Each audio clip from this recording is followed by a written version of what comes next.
โอเคเริ่มเล่นของเรียบร้อย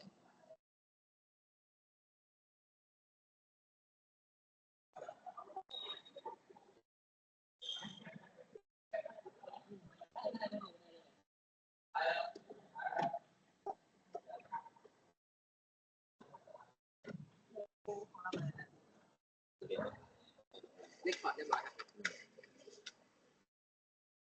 ถึงมาก่อนเลยอ่ะ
โอเคเดี๋ยวขอเริ่มข้อแรกเลยนะค่ะ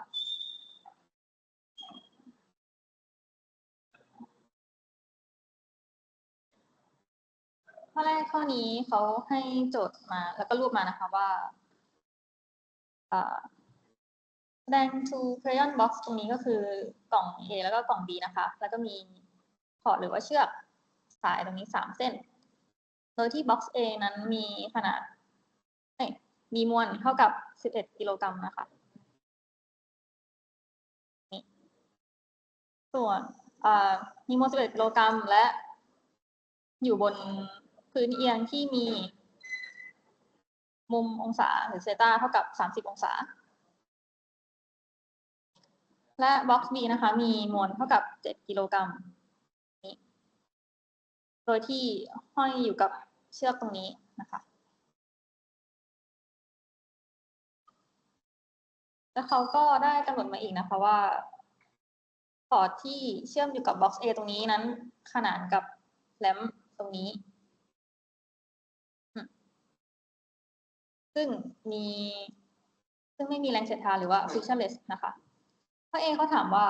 tension ของ upper chord มีค่าเท่าไหร่ upper chord ก็คือนี้และข้อ B เขาถามหาถึง angle หรือว่ามุมของคอร์ดเส้นเชือกตรงนี้ว่าทำมุมกับแนวแกน horizontal หรือว่าแนวนอนเท่าไหร่ตรงนี้ทีนี้เราลองมาวาดรูปกันก่อนเนาะถ้าหากเราลองวาดรูปเชือกแตกออกมาอย่างนี้ก่อน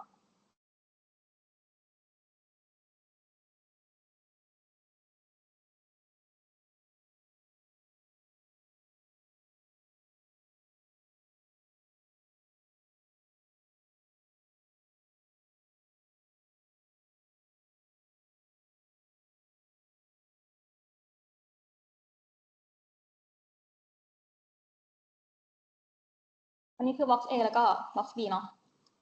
ตรงนี้จะเห็นได้ว่าแรง T tension upper chord หรือว่า T total เนี่ยมันมีสายของจาก box A ที่มันทำแกนเฉียงอยู่หรือว่ามันไม่ทำตามแกน x แกน y เพราะฉะนั้นเราจะมาแตกแรงตรงนี้กันก่อนเพื่อให้คิดง่ายขึ้นตรงนี้ก็จะสามารถแตกเป็นตามแกน x ด้านนี้และแกน y ลงมาด้านนี้ได้พอแตกแรงออกมาเสร็จตรงนี้จะได้เป็น t a ของแกน x แล้วก็ t a ของแกน y ซึ่งตรงนี้จะเห็นได้ว่า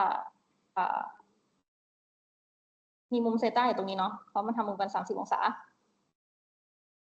เมื่อเราแตกแรงออกมาเราจะเห็นได้ว่าแกนตรงนี้เป็นมุมแย้งกันเซต้าตรงนี้เพราะฉะนั้นการแตกแรงเข้าแกน x ของ TA เนี่ยเราก็ต้องคูณ cos 30เข้าไปด้วยเพราะว่ามีมุมมาเกี่ยวข้องเนาะส่วนแกน y ตรงนี้เราก็ต้องคูณ sin 30เข้าไปด้วยตามหลักการแตกแรงธรรมดา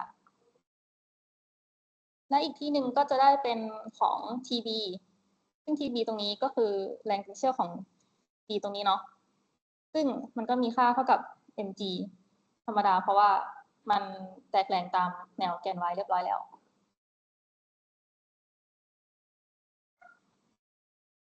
ทีนี้ t total เราก็สามารถหาได้แล้วว่ามันมีค่าเท่าไหร่ซึ่งการหา t total มันคือการหาขนาดของ t เนาะพอตอนนี้เรารู้เป็นค่าของแกน x แล้วก็แกน y แต่เรายังไม่รู้ขนาดเพราะฉะนั้นเวลาหาค่าขนาดของ t total เราก็ต้องเอามาเข้าสูตรที่เป็นรูทแล้วก็ยกกำลังกำลังสองวันนี้ก็จะได้เป็น t คูณด้วยรูทของ t ax cos 30ตรงนี้ทั้งหมดยกกำลังสองบวกด้วย t a ของแกน y sin 30บวกด้วย tb ทั้งหมดเป็นกำลังสองนี้ทีนี้เราก็รู้แล้วว่าเราต้องการจะหาค่าอะไรเนาะแล้วติดตัวแปรอะไรบ้างซึ่งตอนนี้เรายังไม่รู้ค่า ta แล้วก็ tb ซึ่งเดี๋ยวเราจะไปหากัน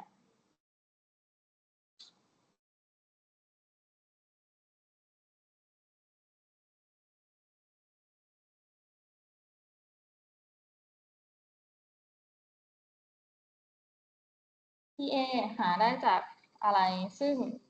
TA ตรงนี้จะเห็นว่ามันอยู่ตามแนวเอียงของพื้นเนาะถ้าเราวาดรูปออกมาเราจะเห็นได้ว่ามันมีการแตกของมุมอยู่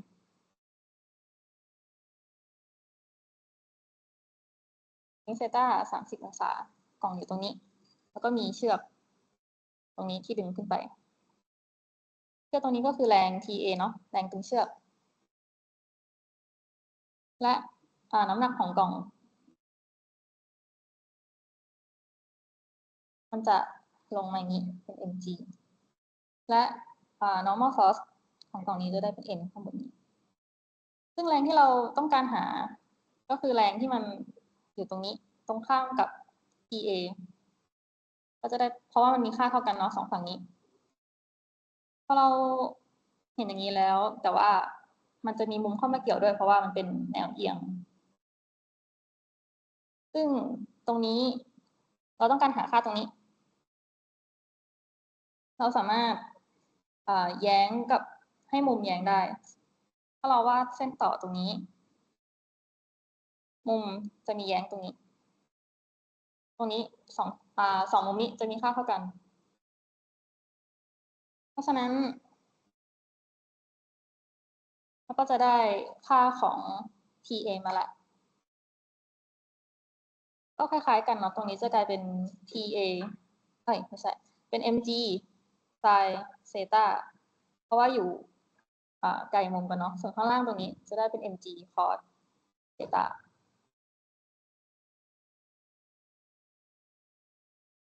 ทีนี้เราก็มาหาค่าปกติเลยจากตรงนี้ที่เราไม่รู้เราก็สามารถแทนค่า mg sin เซตาเข้าไปได้ค่า m ของ a มวล a มีค่าเท่ากับ11เนาะคูณด้วย g ก็คือ9.81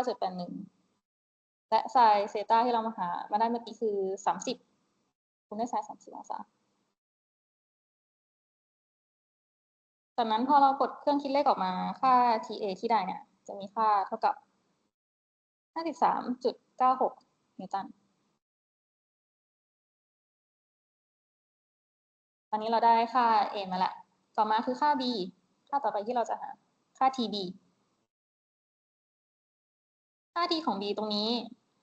จะเห็นได้ว่ามันอยู่ในแนวแกน Y แล้วเนาะเราไม่ต้องไปแตกแรงให้ยุ่งยากเหมือนของTA เพราะฉะนั้นตรงนี้ก็มีค่าเท่ากับ mg ได้เลยมวล B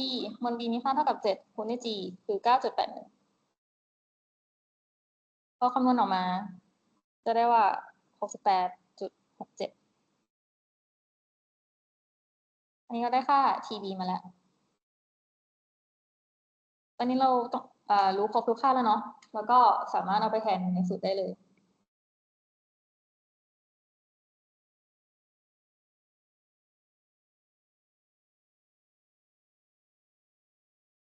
ตรงนี้ก็จะแทนได้ว่า EA มีค่าเท่ากับ 53.96 cos 30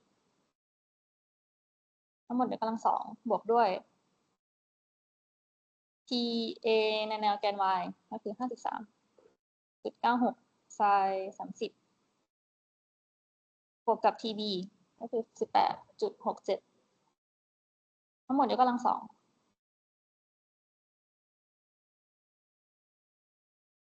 ทีนี้พอเรากดเครื่องคิดเลขออกมา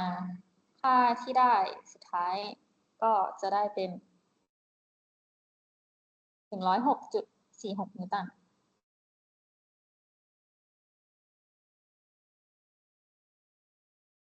อันนี้ก็ได้เป็นคำตอบของข้อ A แล้วเนาะ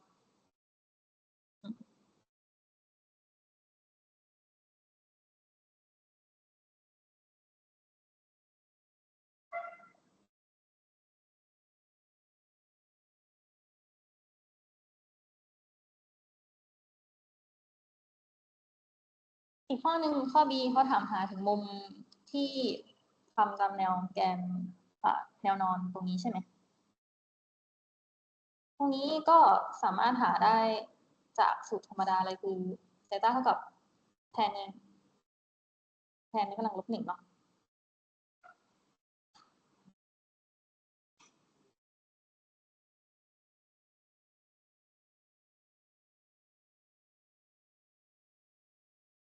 อันนี้ก็จะเป็นแรงของ t ในแนวแกน y แล้วก็ t ในแนวแกน x ซึ่งมันก็คือตัวเดียวกับที่เราหา t total แล้วก็สามารถเอามาแทนค่าได้เลยถ้าแทนค่าไปเหมือนเดิมก็จะได้เป็นภายในแกน y เป็น 53.96 ไซน์30บวกด้วย 68.67 หารด้วย t ในแนวแกน x ก็คือ 53.96 cos 30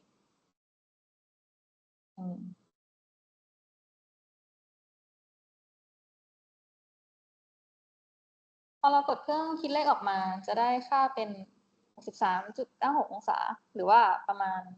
64 องศา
เดี๋ยวจะขอไปข้อต่อไปเลยนะ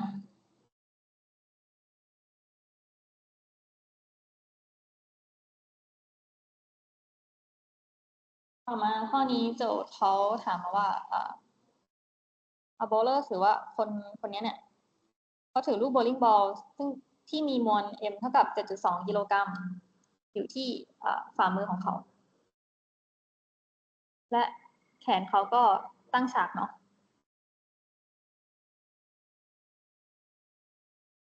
และ his lower arm ก็คือแขนตรงด้านล่างเนี่ยมีมวลเท่ากับ 1.8 กิโลกรัมตามแนว horizontal หรือว่าแนวนอนข้อ A เขาถามว่า magnitude ของแรงที่ bicep ของ lower arm เนี่ยมีค่าเท่ากับเท่าไหร่ข้อ B เขาถามว่า แรงที่เกิดขึ้นระหว่าง bony structure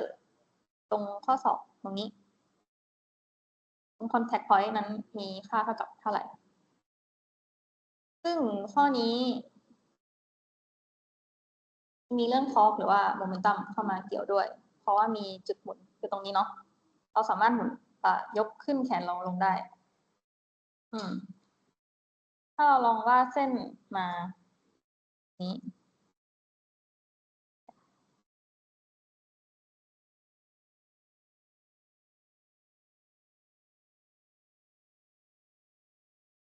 แต่ที่เขาบอกตอนแรกตรงนี้จะมีมวลของลูกโบว์ลิ่งเนาะเป็น mg m ตัวใหญ่แล้วจะมีมวลของ lower arm ตรงนี้ mg เหมือนกันเป็น m เล็กและมีแรง F ตรงนี้แรงที่เกิดขึ้นระหว่าง bony structure แล้วก็ตรง contact point ของ elbow ตรงนี้ซึ่งข้อ A แรงที่เขาถามหาเนี่ยคือ force ของ bicep muscle มันจะมีทิศทางตรงกันข้ามกันคืออยู่ข้างบนตรงนี้เราสามารถแทนได้เป็นแรง T เนาะเป็นแรงด้านของแขน bicep ตรงนั้น ราะฉะนั้นข้อ A ถ้ายังคิดอะไรไม่ออกลองเขียนสูตรทอร์กมาก่อน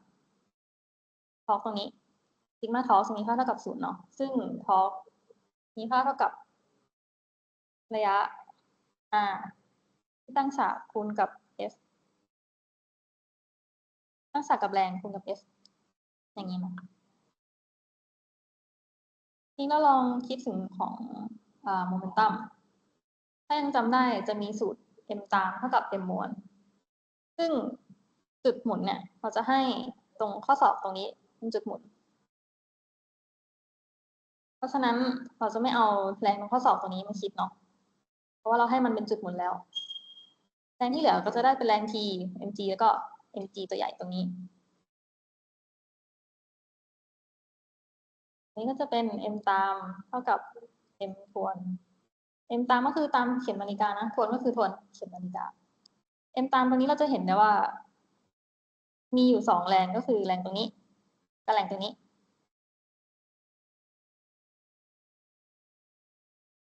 เพราะฉะนั้นแล้วก็มาเขียนได้เลยเป็น mg คูณด้วยระยะ r หรือว่าระยะจากจุดหมุนซึ่งเป็น r กับ r กันแล้วก็บวกด้วย mg ที่คูณด้วยระยะ r จากจุดหมุนเช่นกันส่วน m ทวน m ทวนก็คือที่เหลืออยู่ตัวหนึ่งคือตรงนี้เนาะเพราะว่ามันควรเข็มนาฬิกาในด้านนี้ด้านซ้ายตรงนี้จะได้เป็น t ที่คูณกับระยะจากจุดหมุนก็คือ r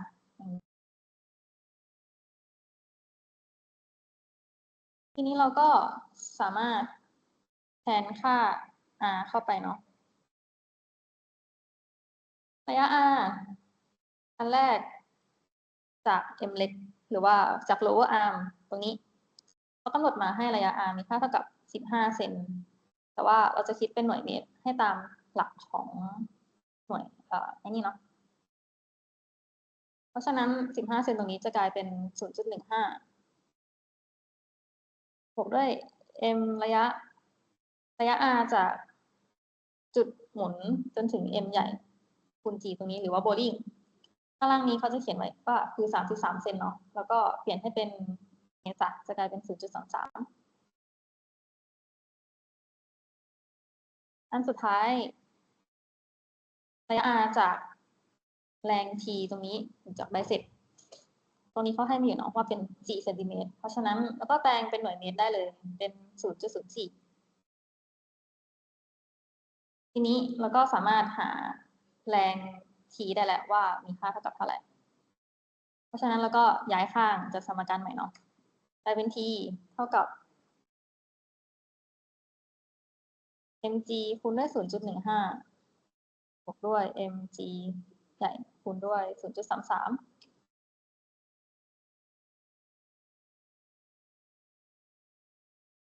หารด้วย 0.04 ทีนี้เราก็แทนค่าได้เลย โดยตรงนี้เราสามารถดึง g ออกมาข้างนอกได้เนาะ เพราะว่าเป็นการดึงตัวร่วมธรรมดาทั่วไป เป็นตัวแปรเดียวกัน แล้วก็ดึงออกมาเป็น 9.1 9.81 ข้างนอกตรงนี้ ข้างในก็จะเหลือเป็น m ของ lower arm มีค่าเท่ากับ 1.8 ตรงนี้เนาะ จะกลายเป็น 1.8 คูณด้วย 0.15 บวกด้วย m ของ bowling ซึ่งเขากำหนดให้มามีค่าเท่ากับ 7.2 ตรงนี้ 7.2 คูณด้วย 0.33 ทั้งหมดนี้หารด้วย 0.04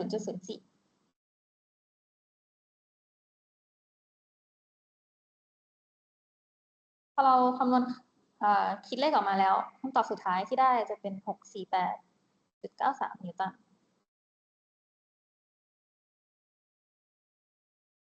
อันนี้เป็นคำตอบของข้อ A เนาะ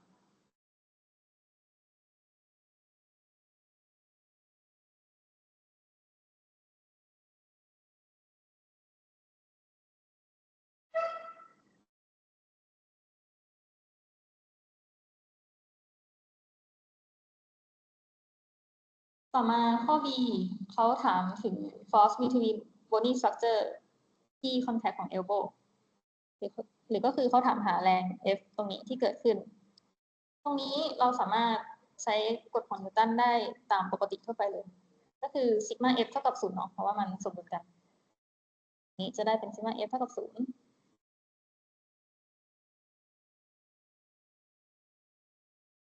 แรงที่เกิดขึ้นแล้วก็สามารถแบ่งได้เป็นตามทิศทางได้เลย ฝั่งซ้ายจะให้เป็นแรง T ข้างบนมีทิศทางขึ้นเนาะฝั่งขวาจะให้เป็นทิศทางลง ก็จะได้เป็นแรง F บวกด้วย mg เล็กบวกด้วย mg ใหญ่แรงที่เราต้องการหาคือแรง F เนาะแล้วก็ทำการย้ายสมการได้เป็น F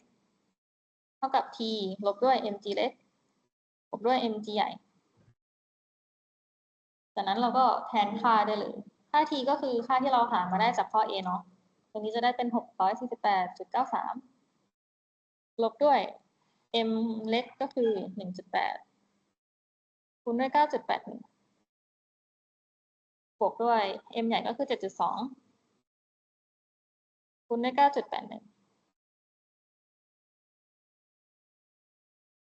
พอเราคำนวณเรียบร้อยแล้วของก้อนนี้คำตอบสุดท้ายที่ได้จะได้เป็น 560.64 นิวตัน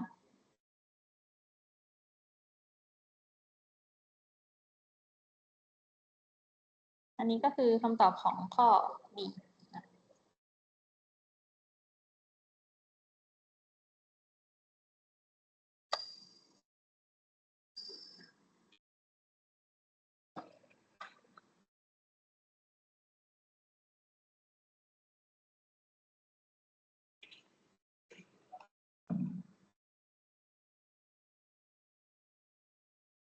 โอเค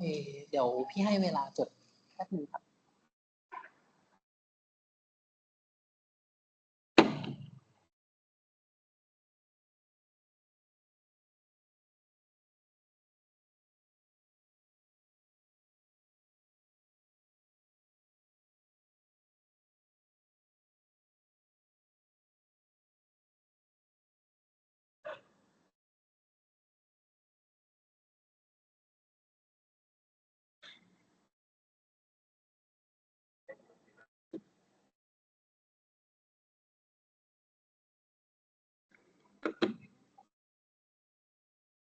โอเค ทุกคนพร้อมไหม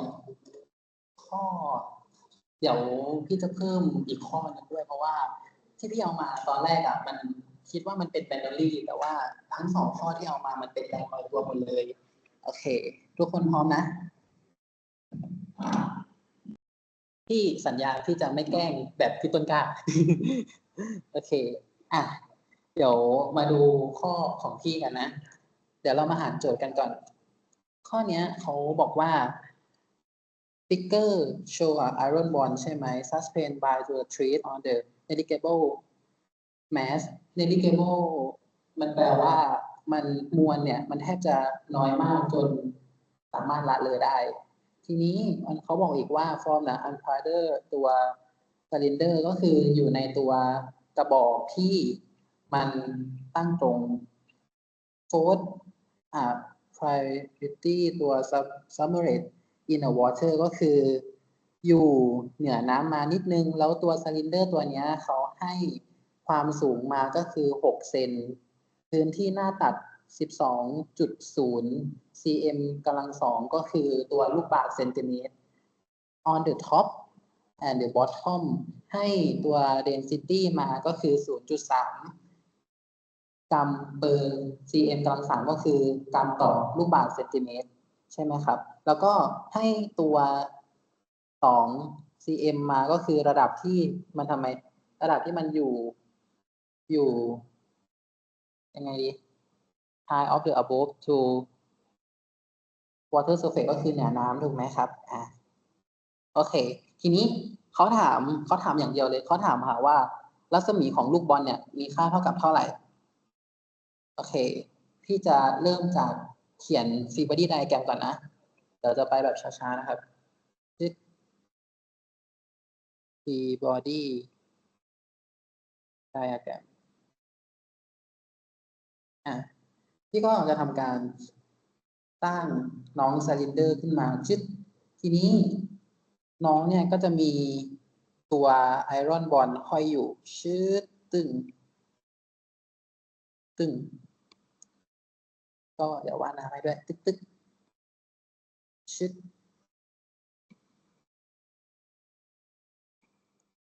น้ำก็ตึ๊ดโอเค ทีนี้พี่จะกำหนดให้ตัวซิลินเดอร์ก็คือตัวกระบอกเนี่ยเป็นมวล A แล้วก็ตัวไอรอนเนี่ยเป็นไอรอนบอนด์เนาะเป็นมวล B นะครับ ทีนี้โจทย์เขาบอกอะไรอีกครับ โจทย์เขาบอกว่า ตัวพื้นที่ที่อยู่เหนือน้ำเนี่ยก็คือ2 เซนใช่ปะที่มันอยู่เหนือน้ำแสดงว่าอยู่เหนือน้ำเนี่ยมันอยู่ตรงไหนอยู่ตรงนี้ใช่ปะชื่อโอเคนี่คือพื้นที่ที่อยู่เหนือน้ำ2 เซนติเมตรจุดโอเคทีนี้อยู่ใต้น้ำถ้าความสูงของมันตรงเนี้ยเขาบอกว่ามีค่าความสูงทั้งหมด6ใช่ไหมครับ6 เซนติเมตรแสดงว่าอยู่ใต้น้ำไปแล้วเท่าไหร่4 เซนถูกไหมครับแสดงว่าตรงนี้4 เซนติเมตรโอเคทีนี้โลของตัวซิลินเดอร์ตัวนี้ที่เขาเอามาให้ก็คือจะมีค่าเท่ากับ 0.3 กรัมต่อ cm กำลัง 3โอเคมีพื้นที่หน้าตัดเท่าไหร่ A เนาะพื้นที่หน้าตัดเท่ากับ12ก็คือถ้าในโจทย์เนี่ยโจทย์เขาบอกอะไรมา เราพยายามเขียนเอาไว้ก็ได้ครับว่าแบบโจทย์ให้อันนี้มาโอเคทีนี้เราก็มาดูว่า free body diagram เนี่ยตัววัตถุกระทำกับตัวน้ำหรือว่าตัววัตถุเนี่ยเกิดอะไรขึ้นบ้างอย่างแรกเลย แน่นอนว่าทั้งตัวมวลทั้ง2ตัวเนี่ยมีแรงหนึ่งที่กระทำกับตัวมวลแน่ๆที่มันอยู่ใต้น้ำก็คือ FB ก็คือแรงลอยตัวถูกไหมครับชิดโอเคทีนี้พี่จะทำการลากฟรีบอดี้ไดอะแกรมของมวลทั้ง2ตัวออกมาพี่จะคิดซะว่าทั้งตัวมวล A และมวล B ตรงนี้เมื่อพื้นที่ที่มันอยู่ใต้น้ำเนี่ยมันคือพื้นที่เดียวกันมันคือมวลตัวเดียวกันแล้วนะก็จะเป็นตัว M1 บวก MA ดีกว่าชิด MA บวก MB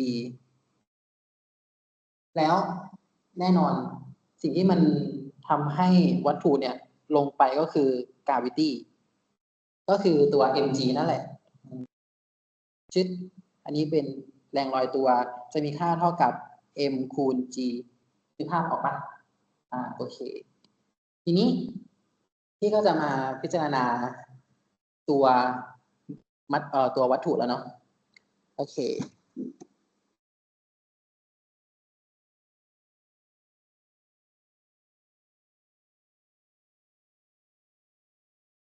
โอเคทีนี้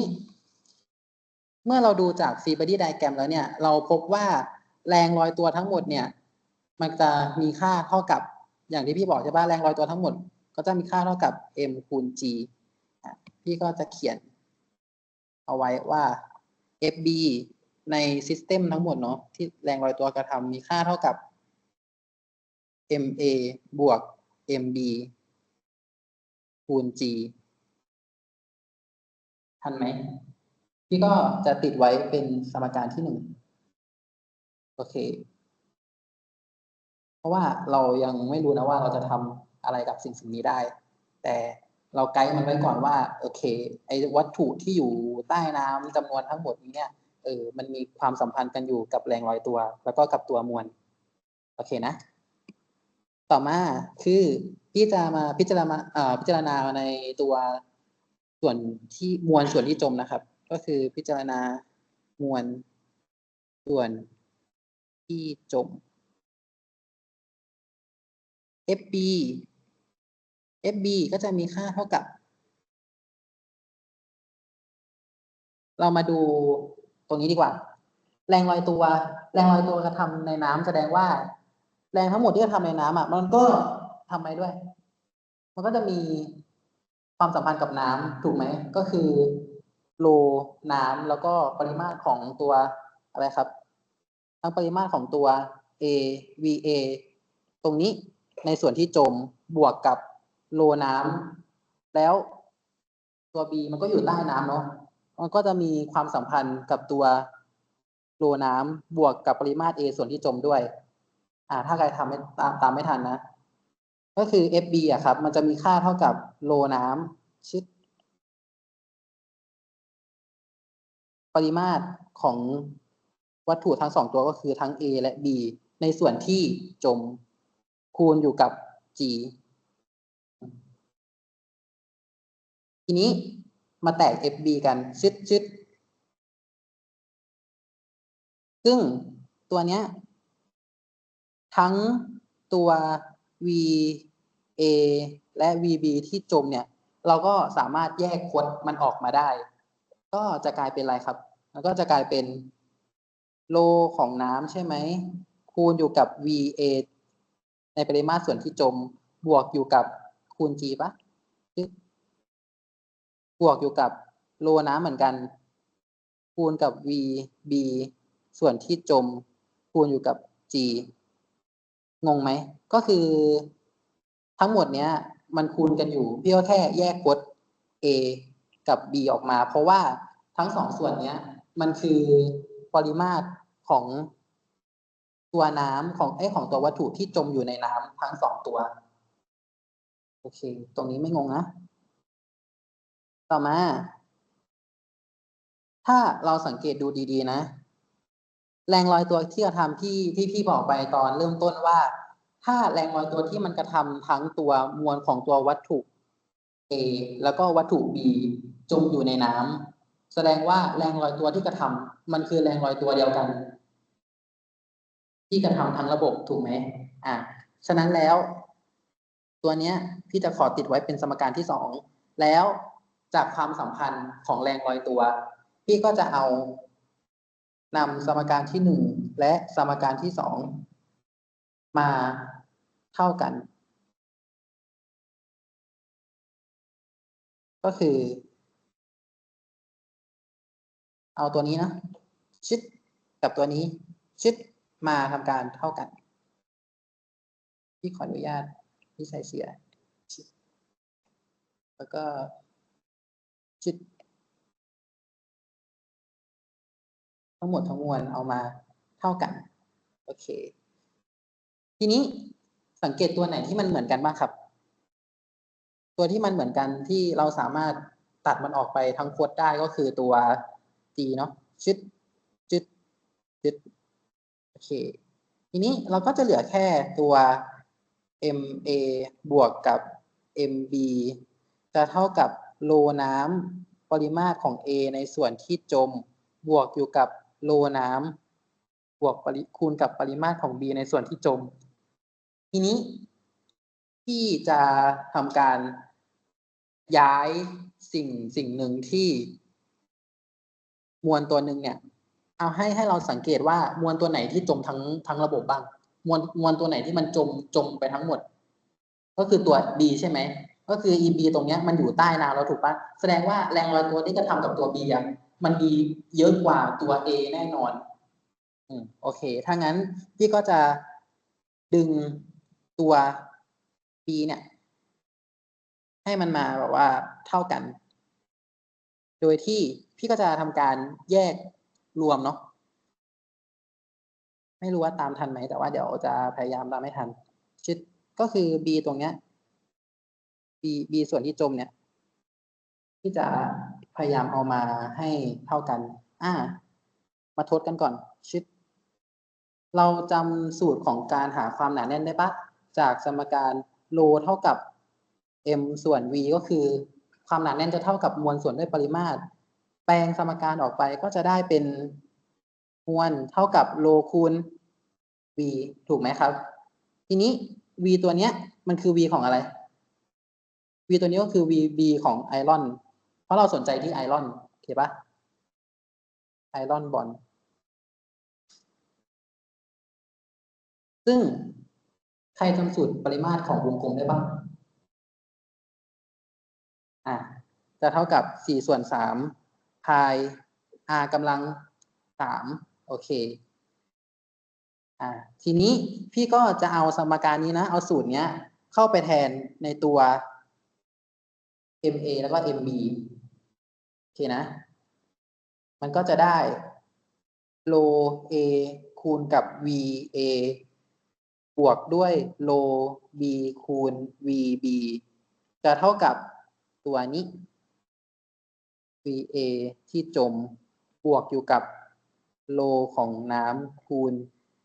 ปริมาตร v ในส่วนที่จมสังเกตอะไรเหมือนกันบ้าง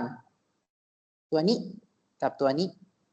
มันเหมือนกันพี่จะพยายามตัดออกมาให้มันมาควบรวมกันแบบให้มันอยู่ฝั่งเดียวกันให้หมดเนาะแบบฝั่ง A ก็อยู่ฝั่ง A ไปเลยฝั่ง B ก็อยู่ฝั่ง B เห็นไหมครับออกมาก็จะได้เป็นโล B เนาะชุดโล B คูณกับปริมาตรของ B ลบกับโลน้ำคูณด้วยปริมาตรของ B ในส่วนที่จมจะเท่ากับโลน้ำคูณด้วยปริมาตรของ A ในส่วนที่จม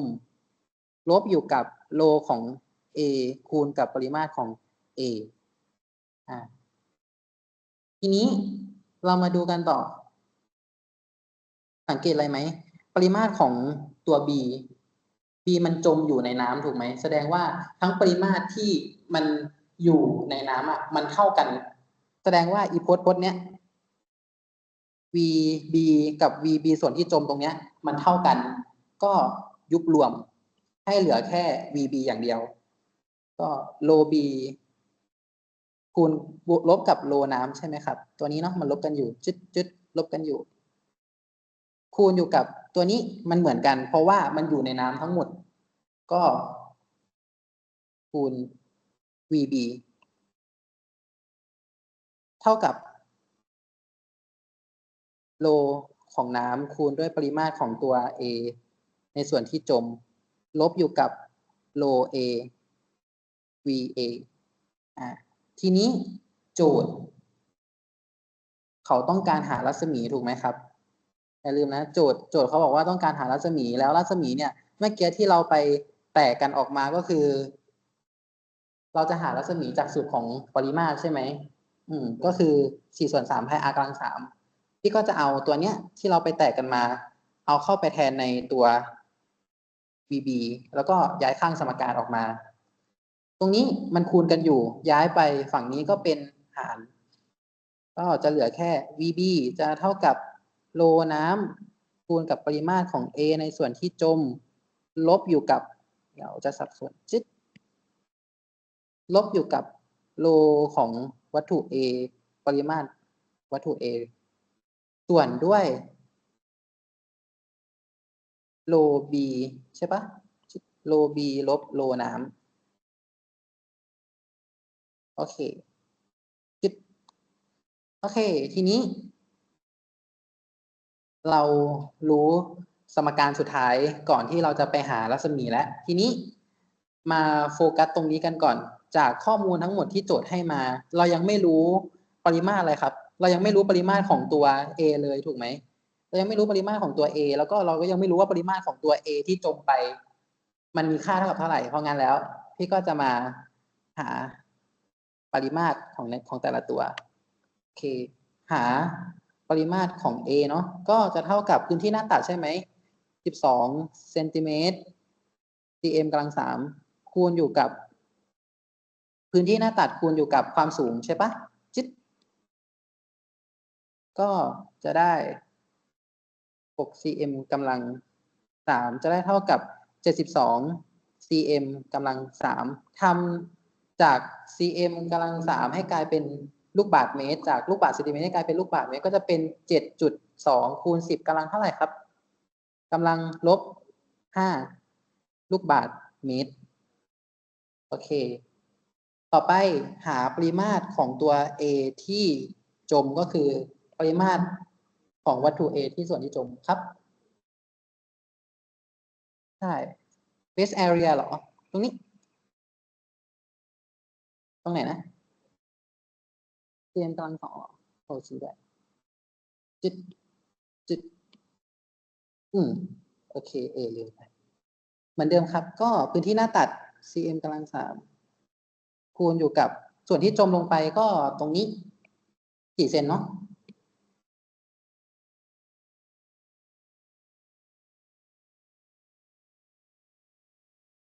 ก็ได้ 4.8 cm กำลัง3จึดออกไป ก็จะเป็น 4.8 คูณ 10 ยกกำลังลบ 5 m กำลัง2ทีนี้โลน้ำเท่าไหร่ 1,000 ใช่ไหมที่เราใช้กัน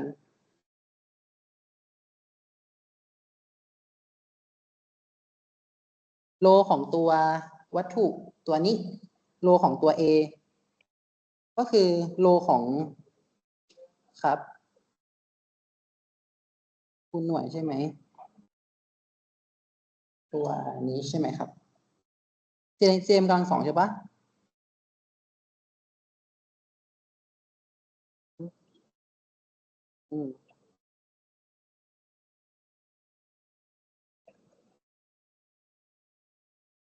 อ๋อโอเค ก็คือ เดี๋ยวตัวเนี้ยพี่ไม่แน่ใจว่าเอามา จริงๆมันต้องเป็น cm กำลัง3ถูกไหมหรือว่าเป็น cm จริงๆมันต้องเป็น cm กำลัง3เพราะว่าถ้าเปลี่ยนจากหน่วยเปลี่ยนจาก cm เพราะว่าพี่ตัดตัว c ออกไปเป็น prefix แล้ว ก็จะเหลือแค่ลูกบาศก์เมตรอ๋อโอเคได้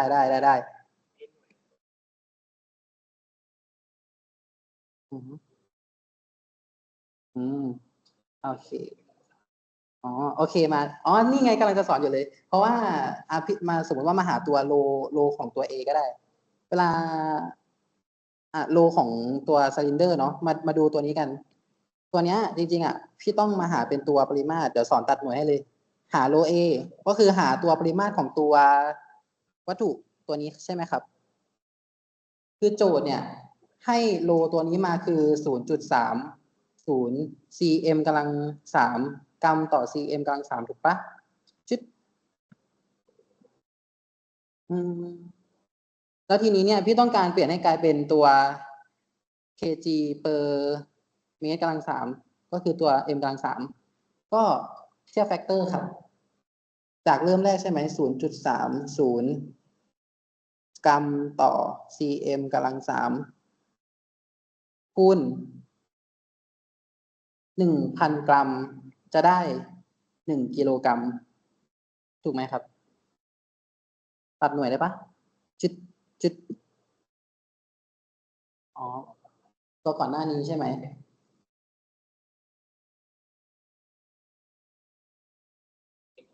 อ๋อจริงๆมันต้องเป็นอ๋อ มันก็ต้องกลายเป็น6 cm ถูกไหมกำลัง cm กำลัง6ถูกปะเอ๊ะอ๋อ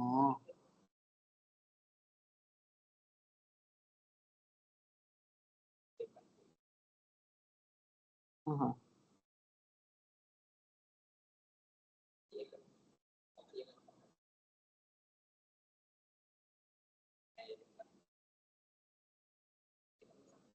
อ๋อ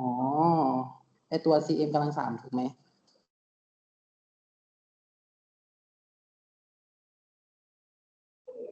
อืม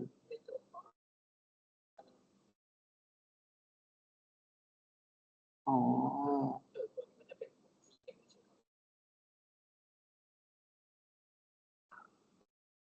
ไม่จึ๊บเดี๋ยวแป๊บนึงนะครับ ตรงนี้เป็น 10.8ถูกปะกลับมาดูอ๋อพื้นที่หน้าตัด โอเคพื้นที่หน้าตัดรู้แล้วมันเป็น cm กำลัง2ตรงนี้ใช่ไหมอ๋อโอเคไอตัว face area ถูกไหมครับ ที่เขาให้มาอ๋อพื้นที่หน้าตัดทั้งหมด ในรูปของปริมาตร cm กำลัง2ถูกไหมเป็นตาราง2คูณกับตาราง1ของอะไรอ๋อโอเคใช่แล้วแบบว่าใช่แล้วใช่ โอเค ใช่พี่ โอเคทุกคนพี่ขอโทษมันเบลอเฉลยผิดไปหน่อยโอเคครับขอโทษที่ให้เสียเวลานะทุกคนโอเคโทษครับอ่าแล้วก็เลยไปไกลเลยแล้วก็เลยไป sorry ทุกคน sorry โอเค เรามาต่อตัวนี้นะก็คือ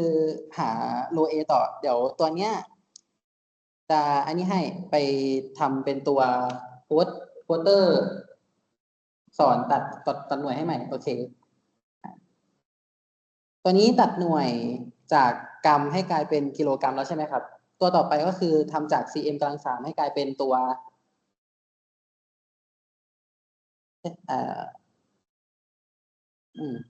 ก็จะเป็นตัวนี้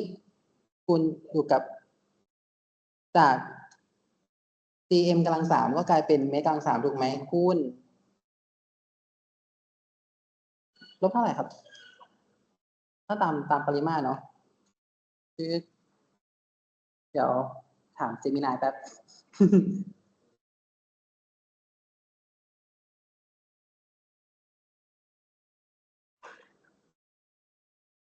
โอเค ในนี้มันบอกคูณ10กำลังลบ6ใช่ครับ มันคูณ10กำลังลบ6อยู่ ทีนี้ดึงขึ้นไป gm ตัด cm ชิด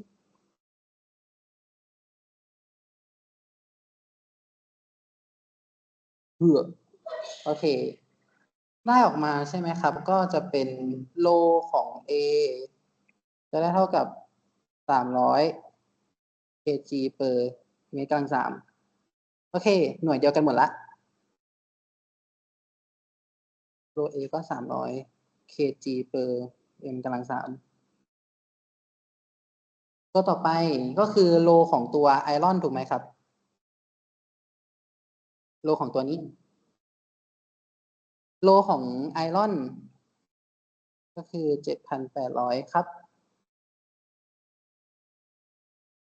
โอเค ได้ครับ ไม่เป็นไรครับชิดก็คือตัวนี้ครับ เวลาเราทำโจทย์ฟูอิใช่ไหม มันก็จะเกี่ยวข้องกับตัวปริมาตรต่างๆที่วัตถุเนี่ย ที่โจทย์เนี่ยให้มาว่าวัตถุแต่ละตัวมันเป็นอะไร อย่างซิลินเดอร์ตัวเนี้ย เราอาจจะไม่รู้ว่ามันอาจจะเป็นตัวไอรอน เป็นสตีล เป็นอลูมิเนียม เป็นสแตนเลส หรือว่าเป็นตัวไหนใช่ไหม แต่ถ้าโจทย์เนี่ยมันบอกมาว่า ตัวใดตัวหนึ่งเป็นไอรอน เราก็ต้องรู้โลไอรอนของมัน โอเค ทีนี้เรารู้โลทุกตัวแล้วใช่ไหม เราก็แค่เอาค่าทุกอย่างเนี่ยครับ เข้าไปแทนในสมการออกมา ก็ VB ที่ไปแทนก่อนนะ VB ก็จะได้เป็นโลน้ำก็คือ 1,000 ใช่ไหมครับ 1,000 kg per เมตรกำลัง3คูณอยู่กับ V ส่วนที่จมก็คือ 4.8 คูณ 10กำลังลบ5เมตรกำลัง3ลบอยู่กับ300 kg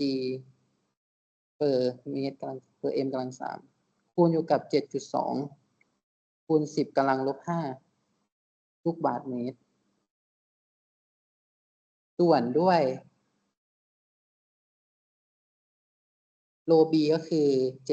7,800 kg per เมตรกำลัง3คูณลบอยู่กับตัวนี้ต้องลบ10ลบอยู่กับโลน้ำก็คือ 1,000 kg per m กำลัง3ทันไหม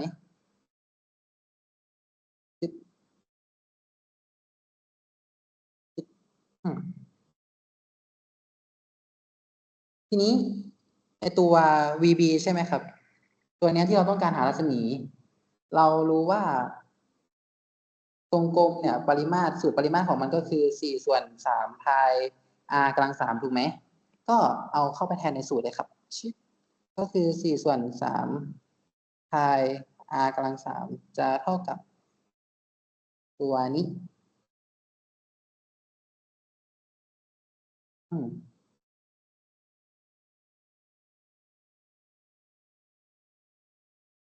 คิดฝั่งนี้ออกมาก็จะได้เท่ากับ4/3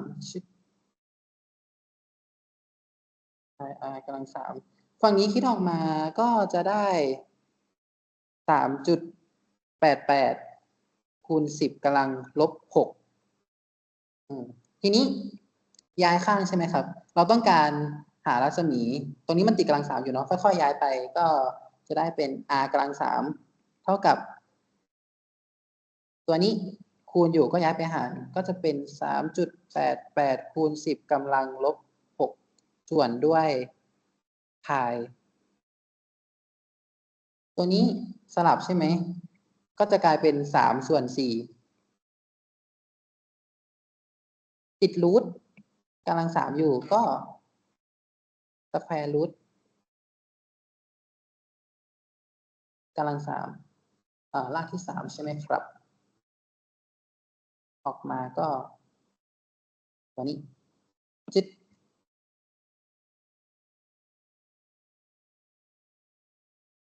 คำตอบออกมา r ของตัว b เนี่ยก็จะได้เท่ากับ 9.7 คูณ 10 ยกกำลังลบ 3 เมตร ได้ตรงกันไหม ลองกดดูก็ได้ครับ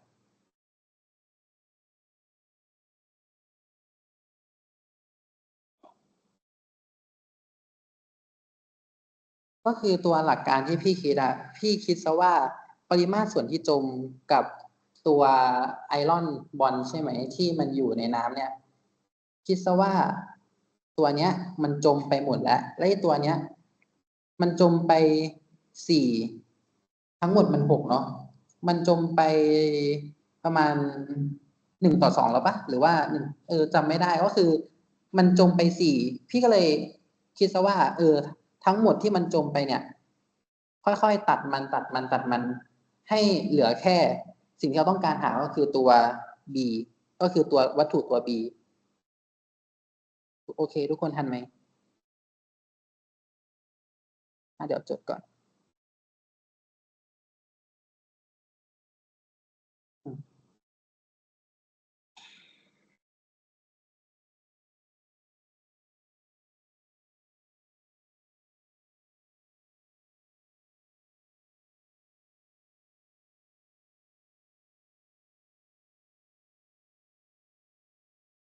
วาโลมันต้องอยู่ข้างบนมันถึงจะแบบ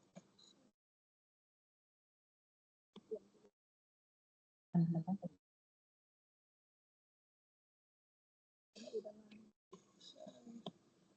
ใช่ไหมใช่มันต้องตัดอ๋อใช่เพราะว่าเดี๋ยวลองดูภาพให้ง่ายขึ้นก็คือตัวนี้มันเป็นกรัมใช่ปะส่วนด้วย cm กำลัง 3มันต้องเป็นนี้นี่ไม่มีใครบอกเลยชิดขอบคุณครับขอบคุณนะครับใช่มันค่าหาออกมาจะเปลี่ยนอ๋อมองที่เห็นก็ได้โอเคเดี๋ยวข้อนี้ผ่านนะทุกคนแล้วถ้าผิดพลาดยังไงเดี๋ยวจะทำเฉลยออกไปให้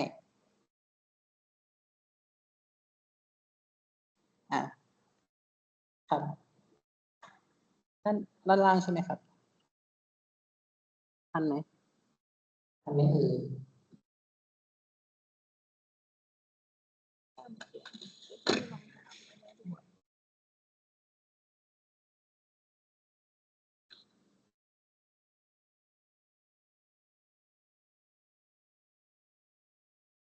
อ๋อใช่ เปลี่ยนกำลังโล เป็นยกกำลัง ชิด รู้ไหมพี่เพิ่งทำเฉลยตอนไหน พี่เพิ่งทำเฉลยตอน10 โมง ใช่ โอเค ต่อมาก็เป็นข้อนี้เนาะ ข้อนี้ยาวหน่อยแต่ว่าอดทนหน่อยนะทุกคน พี่จะค่อยๆไป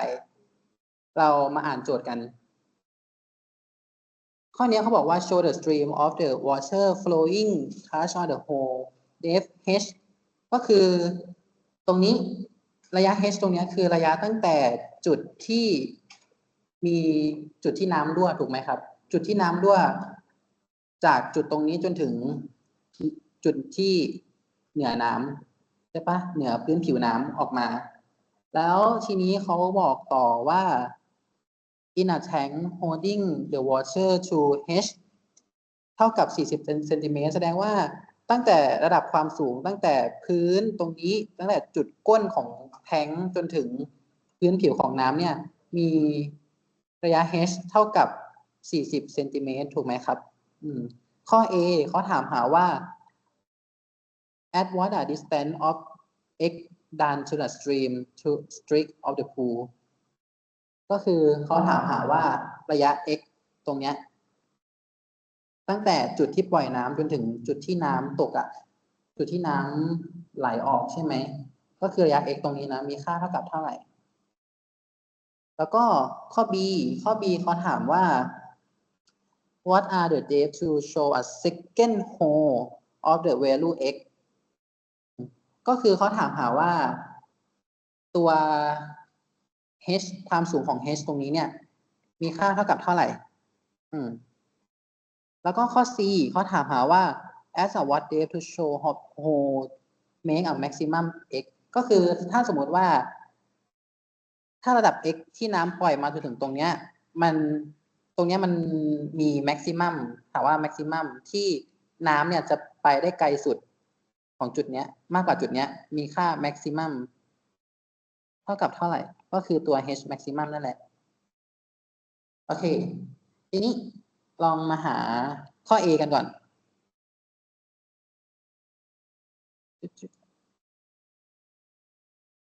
ข้อ A เขาถามหาใช่ไหมครับว่าระยะ x ตรงเนี้ยมีค่าเท่ากับเท่าไหร่ถ้าเราสังเกตเนาะตรงเนี้ยเราต้องใช้กฎอนุรักษ์พลังงานกฎอนุรักษ์พลังงานที่ใช้ก็คือตัว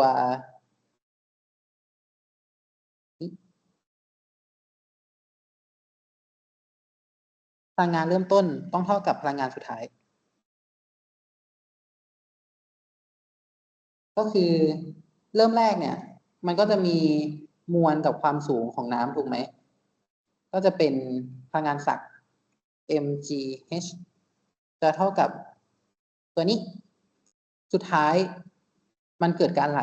ออกมาแสดงว่าก็ต้องใช้ kinetic energy นะก็คือ1/2 mv กำลัง2ทีนี้ตัวที่สามารถตัดได้ก็คือตัวมวลจึ๊ดเพราะมันเหมือนกันตัวมวลน้ำใช่ไหมครับก็จะเหลือฝั่งนี้ก็เท่ากับ dh 1/2 v กำลัง2ย้ายข้างสมการใช่ไหมครับก็จะได้เป็น2gh เท่ากับ v กำลัง2ก็หา v ก่อนโดยการใส่รูทนี้ชื่อ2gh v ก็จะเท่ากับ2คูณด้วย 9.81 h ความสูงของ h คือเท่าไหร่ครับ10เซนเนาะ10เซนเปลี่ยนจากเซนให้กลายเป็นเมตรก็เป็น10คูณ10กำลัง-2เนาะ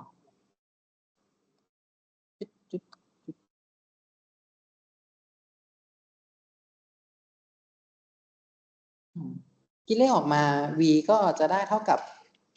1.4 เมตรper sec อันนี้คือความเร็วที่น้ำออกมาจากตัวรูตรงเนี้ยนี่คือความเร็วของน้ำชิดโอเคทีนี้เราก็จะเอาตัวเนี้ยติดไว้ก่อนแล้วก็ไปหาเวลาที่น้ำเนี่ยมันกระทำความเร็วที่กระทำที่ออกมาจากตัวน้ำกันโดยที่อยากรู้ว่าเวลาเนี่ยที่ออกมามันมีค่าเท่าไหร่ก็คือหาที่ในแนวแกน x และ y ครับจิตก็ง่ายๆเลย x จะเท่ากับ v ความเร็วแนวแกน x คูณด้วย t ทีนี้เรายังไม่รู้ t ใช่ไหมเราก็ติด t ไว้เป็นสมการที่1ติด t อันนี้คือแกน x นะแล้วก็แกน y ก็คือระยะในแนวแกน y ขออนุญาตใช้เป็นตัว x เหมือนเดิมเดี๋ยวเปลี่ยนดีกว่าเปลี่ยนตัวนี้ให้กลายเป็น sx ดีกว่า แล้วก็ตัวเนี้ยกลายเป็น sy เนาะจะได้เข้าใจง่ายๆส่วนตัว sy ถ้าเราสังเกตเนาะมันก็การเคลื่อนที่เนี่ยของตัวน้ำเนี่ยกับความสูงมันเกิดการเคลื่อนที่ในแนวแกน y ก็คือเป็นความเร็วของน้ำที่ไหลออกมา เพราะงั้นแล้วสูตรที่ใช้ก็คือเราต้องใช้ sy เท่ากับ vy คูณ t บวก1/2 at กำลังสองซึ่งความเร็วตอนเริ่มต้นของตัวแกน y มันก็ยังไม่มีการเคลื่อนที่เนาะในตอนแรกก็โค้ดนี้ตัดไปครับก็จะกลายเป็น0ทีนี้แกน y เราก็มาดูต่อว่าเอ๊ะแล้วฉันจะรู้ได้ยังไงว่าไอตัวตรงเนี้ยทั้งหมดเนี่ยมันมีความสูงบอกอยู่ใช่ไหมว่าถ้าระยะทั้งหมดของตัวแกน y มันก็คือตัว h เนาะตัวนี้ก็40ใช่ปะ40 เซนติเมตรแต่ระดับที่ตัวแท้งตรงเนี้ยครับมันมีจุดรอยรั่วตรงเนี้ยอยู่10 เซนแสดงว่าเราก็ต้องเอาตัวความสูงทั้งหมดเนี่ยกับตัวเนี้ยมาลบกันถูกไหมเราก็จะรู้ว่าตัว position ที่จุดที่น้ำมันไหลเนี่ยมันไหลออกตรงจุดไหนก็จะได้เป็น-30เนาะจะเท่ากับ1/2คูณ 9.81 t กำลังสองทีนี้อยากได้ t กำลังสองก็ย้ายข้างสมการครับก็จะได้เป็น1/2ตรงนี้30จากทำเป็นเมตร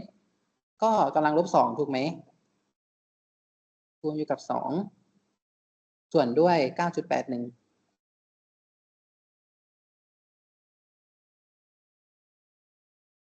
โอเคแล้วก็ทีเดียวก็จะได้ออกมาก็คือสแควร์รูทเนาะตรงนี้ก็จะหายทีที่ได้ออกมาก็คือ 0.25 วินาทีโอเคทีนี้ได้ทีออกมาแล้วใช่ไหมครับเสร็จปุ๊บอยากรู้ระยะ x ตรงนี้ก็แค่เอาไปแทนสมการ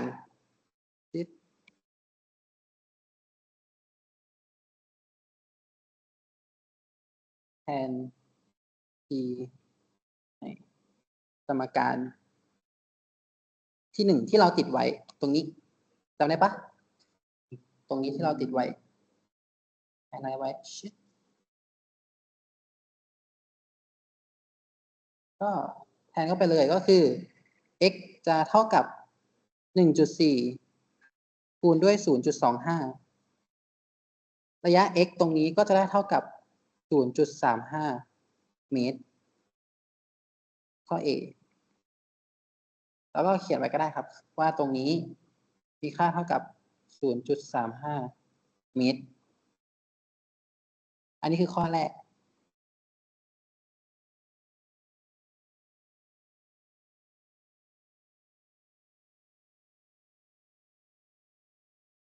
โอเค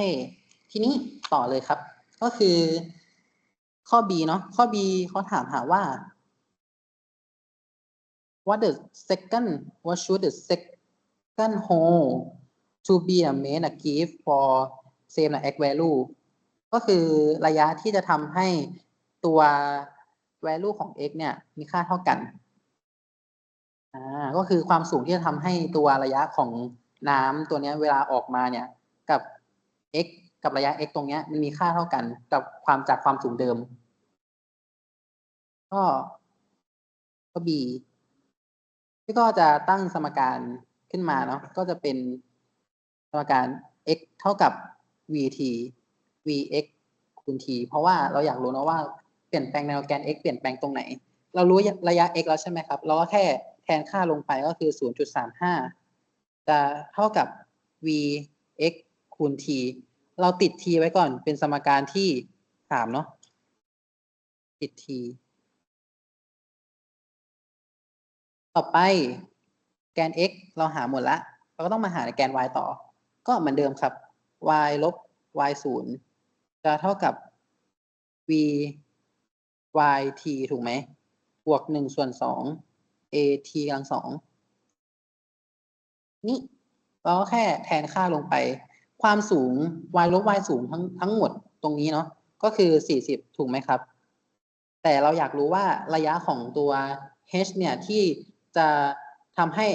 ระยะของตัวน้ำที่ออกมาเนี่ยมีระยะเดิม ที่เท่ากับตัว x ก็คือระยะใหม่ที่ไม่ใช่ x ตัวนี้ ที่ก็จะติดตัว h ไว้ก็คือ40คูณด้วย10 ยกกำลังลบ2ลบ h เท่ากับ v 0ตรงนี้ vt ตรงนี้ เริ่มแรกมันก็ไม่เกิดการเปลี่ยนแปลงเนาะมันไม่เกิดการเคลื่อนที่ก็ตัดกฎนี้ไปเป็น0ก็จะเหลือแค่1/2 at กำลัง2ทีนี้พี่ก็จะติดไว้เป็นสมการที่4จากนั้นพี่ก็จะเอาตัวสมการที่3เนี่ยเข้าไปแทนในสมการที่4แทนสมการที่3ในสมการที่4ก็ส่วน2ใช่ไหมลบกับ h จะเท่ากับ1/2 t กำลัง2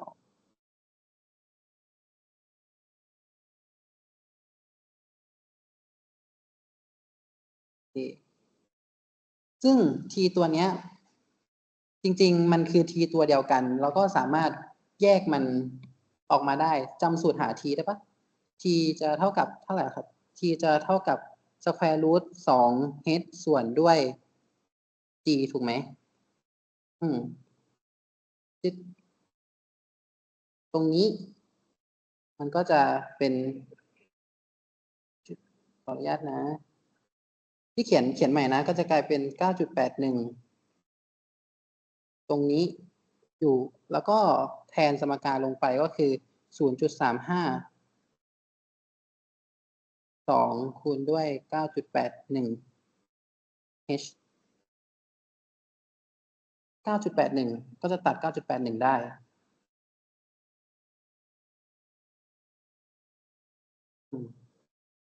ทีนี้ก็จะย้ายข้างสมการให้เหลือแค่ h ตัวเดียว ก็คือ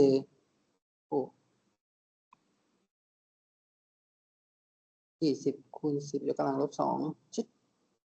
ลบกับ h จะเท่ากับ 0.35 ตรงนี้มันก็ขอโทษครับมีกำลัง2อยู่ด้วยนะกำลัง2ส่วนด้วยตรงนี้รวมกันก็เป็น 4h โอเคทีนี้ย้ายข้างสมการเหมือนเดิมครับพจน์นี้คิดออกมาก็จะเป็น 1.6 ลบ 4h กำลัง2เท่ากับ 0.35 กำลัง2ก็คือย้ายขึ้นไป h ตัวนี้ก็เอาคูณเข้าไปก็จะกลายเป็น 4h กำลัง2จัดพจน์ใหม่ก็จะเป็น 4h กำลัง2ตัวนี้บวกอยู่ก็จะเป็น 1.6h เท่ากับลบ 0.1225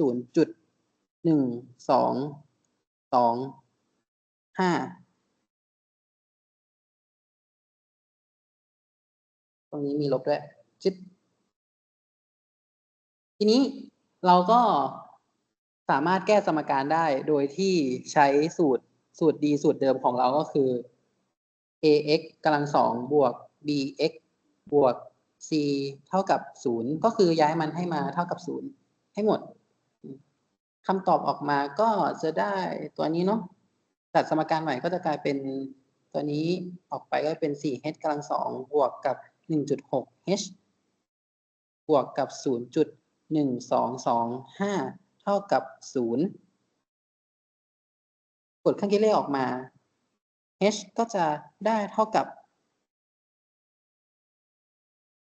0.3 เมตร หรือว่า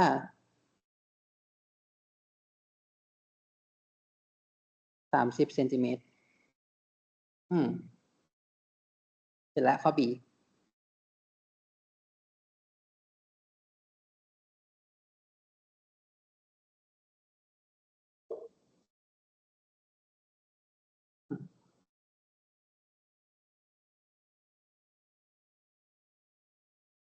ต่อมาข้อ C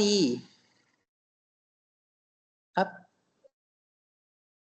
ข้อ B โอเค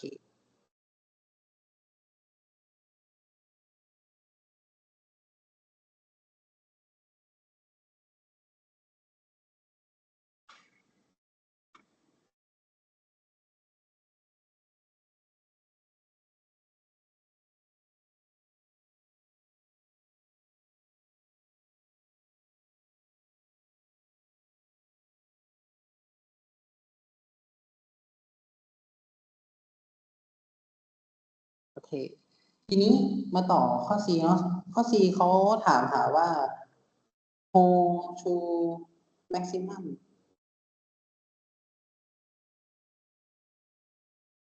ของระยะ x จากจุดเดิม ก็คือน้ำเปลี่ยนระยะแล้ว สมมติว่ามันเปลี่ยนระยะแล้วเนาะ แสดงว่ามันก็น่าจะมีค่า x maximum ที่มากกว่าระยะ x เดิม ถูกปะ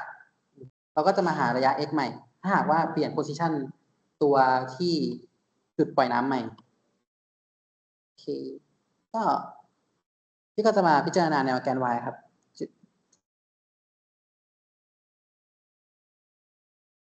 แนวแกน y ก็ใช้สูตรการหาสูตรเดิมก็คือ y ลบ y 0จะเท่ากับ v 0 y คูณ t บวก1/2 a t กำลัง2เหมือนเดิมก็40ใช่ไหมครับ40คูณ10ยกกำลังลบ2ลบ h เหมือนเดิมติด h ไว้เราจะหาระยะใหม่ด้วยจึ๊ด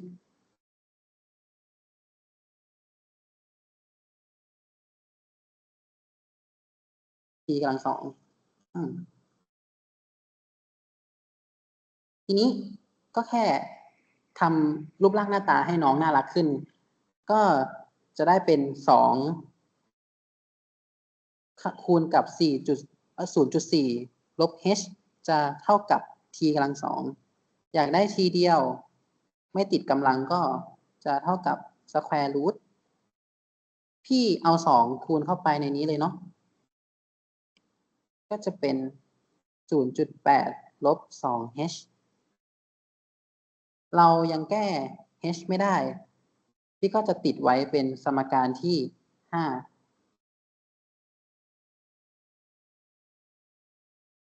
ทีนี้ก็มาพิจารณาในแนวแกน x ต่อครับ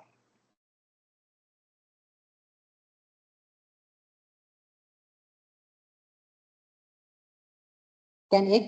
x ก็มันจะมีความเร็วถูกไหมที่คูณกับที่จะต้องหาเวลามา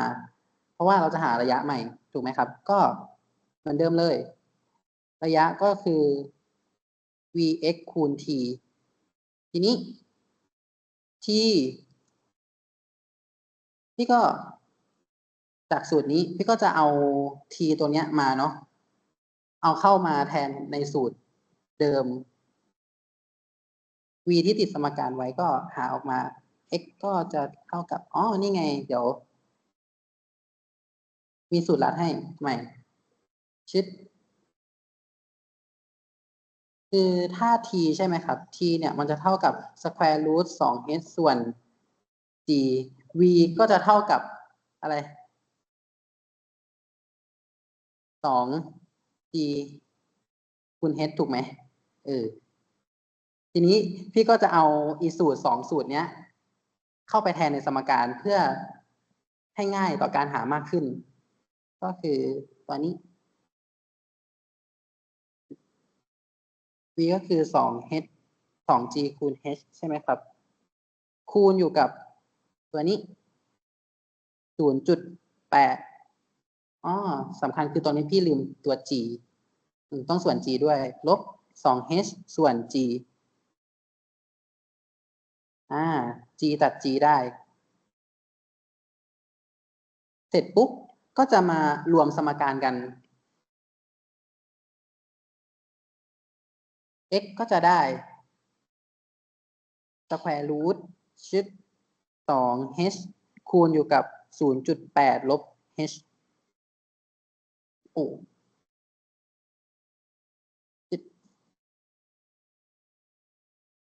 ทีนี้พี่ก็จะทำการเอาตัว h เนี่ย2เนี่ยคูณกระจายเข้าไปใน h เห็นปะตัดพจน์ใหม่จัดรูปใหม่ก็จะกลายเป็น square root ชิด 1.6 h ลบกับ 0.8 h กำลัง2เอา2 h คูณเข้าไปครับชิดทีนี้ปัญหาคือเราต้องมาทำการเอา x ตรงเนี้ยมาทำการดิฟเพื่อหาการเปลี่ยนแปลงของระยะโดยที่เราจะดิฟ dx by dh ด้วยระยะเดิมกับระยะใหม่ระยะ x ตรงนี้เทียบกับระยะใหม่ที่เราจะทำการหาการเปลี่ยนแปลงโดยใช้การดิฟยังไม่ลืมดิฟใช่ไหมยังไม่ลืมดิฟเนาะก็ดิฟออกมาก็จะได้เป็น1/2ใช่ไหม 1.6 h ลบ 0.8 h กำลัง2ข้างบนดิฟออกมาดิฟสแควร์รูทดิฟ1/2ก็จะเป็นลบ1/2ใช่ไหมดิฟนอกแล้วดิฟไส้ด้วยดิฟไส้ออกมาก็จะได้เป็นคูณกับ 1.6 ใช่ไหมครับลบกับ8 0.8 h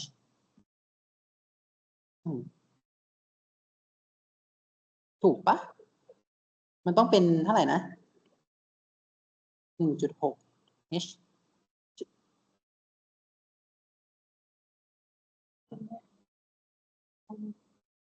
คูณ2 h มันจะได้อันนี้ปะ 4 จะได้4 ใช่ กำลัง มันจะได้ 4h กำลัง2ทุกคน โอเคโอเคขอโทษครับทุกคนพี่ผิดไปแล้วพี่ขอโทษตรงนี้จะต้องเป็น1นี่ต้องเป็น 8h สิใช่ตรงนี้ด้วยก็จะเป็น 4h กำลัง2เหมือนเดิมเบลอมากเลยวันเนี้ย โอเคทีนี้ดิฟฝั่งนี้ใช่ไหมครับดิฟฝั่งนี้ดิฟตัวนี้ก็จะเป็น0ก็จะเท่ากับฝั่งนี้เนาะ1/2 h ลบ 4h กำลัง2คูณอยู่กับ 1.6 ลบ 8h โอเคแล้วก็ทำการเปลี่ยนสมการน้องให้ดูน่ารักมากขึ้นก็เปลี่ยนจากคูณย้ายไปเป็นหารส่วนน้องรูทตรงนี้มันติดรูทที่เป็นลบใช่ไหมก็ทำรูทให้กลายเป็นบวกจะง่ายกับชีวิตมากๆครับอ๋อดิฟตรงนี้ครับให้มันเท่ากับ0ดิฟตัวแปรดิฟตัวมันอ่ะ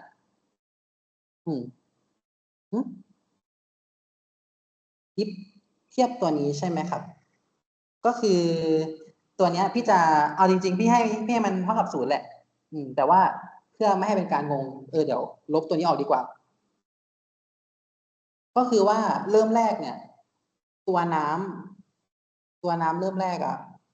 มันจะไม่ออกมาจากรูที่เป็นจุดท่อที่มันรั่วถูกไหมเริ่มแรกก็จะให้เป็น0จริงๆมันต้องให้เป็น0ขอโทษครับทุกคนอีกแล้วอันนี้ทุกคนไม่งงนะใช่จริงๆพี่ให้มันเท่ากับ0แล้วทีนี้เปลี่ยนรูปมันให้มันเป็นกับเศษเป็นส่วนแล้วก็ให้น้องดูน่ารักมากยิ่งขึ้นก็คือ 1.6 ลบ 1.6 h ถึงไหม 1.6 ลบ 8 h ส่วนด้วย square root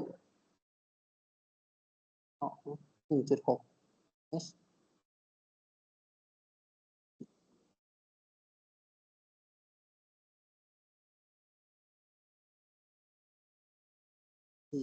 h กำลัง2ดึงตัวนี้ขึ้นไปคูณก็เป็น0ครับใช่2ต้องอยู่หน้ารูทถูกไหมครับ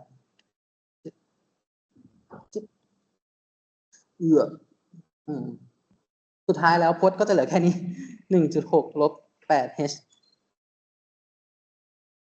ทีนี้ก็ทำการแก้ เพื่อเอา h ออกมา ก็จะเป็นลบ 1.6 เท่ากับลบ 8h h ก็จะเท่ากับ 0.2 เมตร หรือประมาณ 20 เซนติเมตร จบแล้ว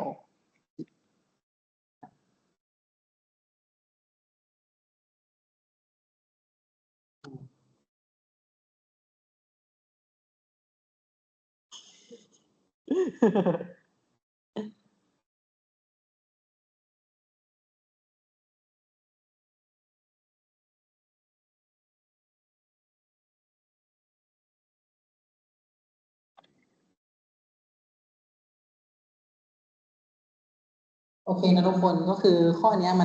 มันยากหน่อยตรงที่ว่ามันคือการคิดหาการเปลี่ยนแปลงของน้ำทั้งระบบมันก็เลยจะดูเยอะเยอะแบบเยอะเป็นพิเศษแต่ว่าเชื่อเถอะข้อสอบมันยากกว่านี้ ข้อสอบจะยากกว่านี้ อันนี้แค่เอาให้ดูว่าถ้าเวลาหาการเปลี่ยนแปลงระยะของน้ำความเร็วของน้ำหรือแม้กระทั่งตัวข้อก่อนหน้าที่สอนก็คือปริมาตรต่างๆ อยากให้แบบว่าเราย้อนกลับไปทบทวนดูก็ได้ว่าหาลมหายังไง หาปริมาตรหายังไง ความสัมพันธ์ระหว่างตัวน้ำกับตัวปริมาตรของส่วนที่จมเป็นยังไงซิสเต็มทั้งระบบถ้ามันอยู่ในน้ำมันจะมีแรงลอยตัวยกขึ้นไปหรือเปล่า ก็ลองกลับไปทำดูนะ ของพี่ก็จบเท่านี้ครับ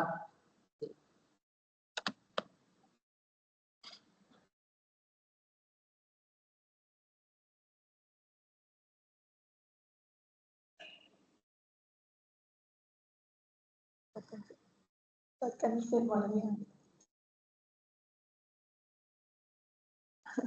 งั้นเดี๋ยวพี่ไปอันต่อไปนะ ก็คือของพี่จะเป็นเกี่ยวกับเทอร์โมไดนามิกงั้นเดี๋ยวอันดับแรกพี่แปลโจทย์ก่อนก็คือโจทย์เนี้ยมันบอกว่ามีก้อนทองแดงใช่ไหมที่มีมวลอยู่75 กรัมถูกเอาไปให้ความร้อนในเตาอบให้กลายเป็นอุณหภูมิ312 องศา แล้วทีเนี้ยไอตัวก้อนทองแดงอ่ะจะโดนนำไปทิ้งอยู่ในบีเกอร์ที่บรรจุน้ำอยู่220 กรัมแล้วทีเนี้ยตัวโจทย์อ่ะเขาให้ความจุความร้อนของบีเกอร์มาให้ด้วย เป็น45 เคลต่อเคลวินแล้วทีเนี้ยมันบอกว่าอุณหภูมิเริ่มต้นของน้ำกับบีเกอร์เนี่ยก็คือ12 องศาเนาะ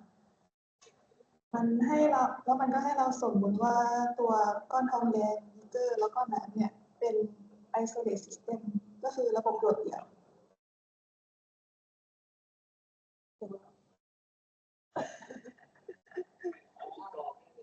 อ๋อไม่ใช่อันนี้คือระบบโดดเดี่ยวนะอันนี้แบบระบบโดดเดี่ยวระบบโดดเดี่ยวก็คือระบบที่ไม่มีการแลกเปลี่ยนมวลสารและพลังงานนะแล้วทีนี้มันบอกว่าตัวน้ำเนี่ยไม่เกิดการระเหยเนาะแล้วเขาถามว่าอุณหภูมิสุดท้ายของระบบที่ภาวะสมดุลความร้อนอันแปลว่าภาวะสมดุลความร้อนสมดุลความร้อนเป็นเท่าไหร่ก็คือเขาให้หา TF เนาะก็เดี๋ยวที่จะวาดรูปก่อนแล้วกันก็คือมันให้ก้อนทองแดงมาใช่ไหมสมมติว่านี่คือก้อนทองแดงอุ้ยมันไงให้สวยดีเออ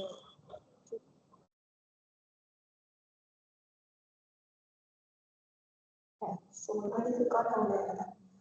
ก้อนทองแดงเนี่ยมีมวลอยู่75 กรัมเนาะแล้วถูกนำมาให้ความร้อน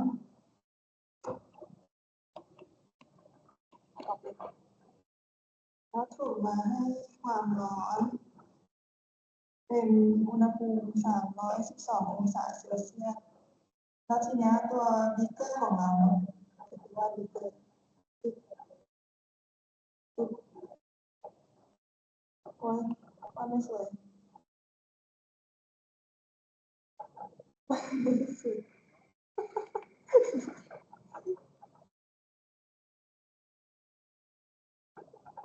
ยหนูด้วยอันนี้คือบีเกอร์นะปุ๊บปุ๊บปุ๊บปุ๊บปุ๊บตัวบีเกอร์มันบรรจุน้ำอยู่นะยังมีน้ำเนี่ยเนี่ยจุดไฮไลท์ไปเลยจะได้น่ารักโอเค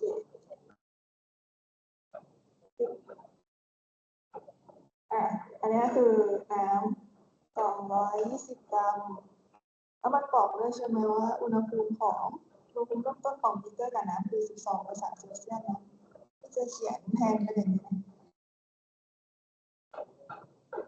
12 องศาเซลเซียสแล้วทีเนี้ยเราเอาก้อนทองแดงมาปล่อยไว้ในนี้เนาะคือก้อนทองแดงคือ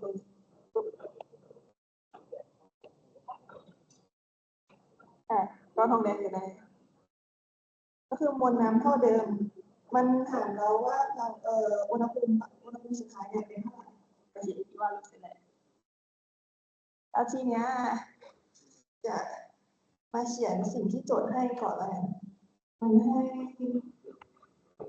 มวลของคอปเปอร์เท่ากับ75 กรัมมวลของน้ำเท่ากับ220 กรัมอุณหภูมิเริ่มต้นของคอปเปอร์ก็คืออะไรนะ312 องศาแล้วทีนี้พอเราจะเอาไปหาเราต้องเป็นเชฟวิ่งก่อนแล้วก็เอา312บวก273เท่ากับ585ชีวิต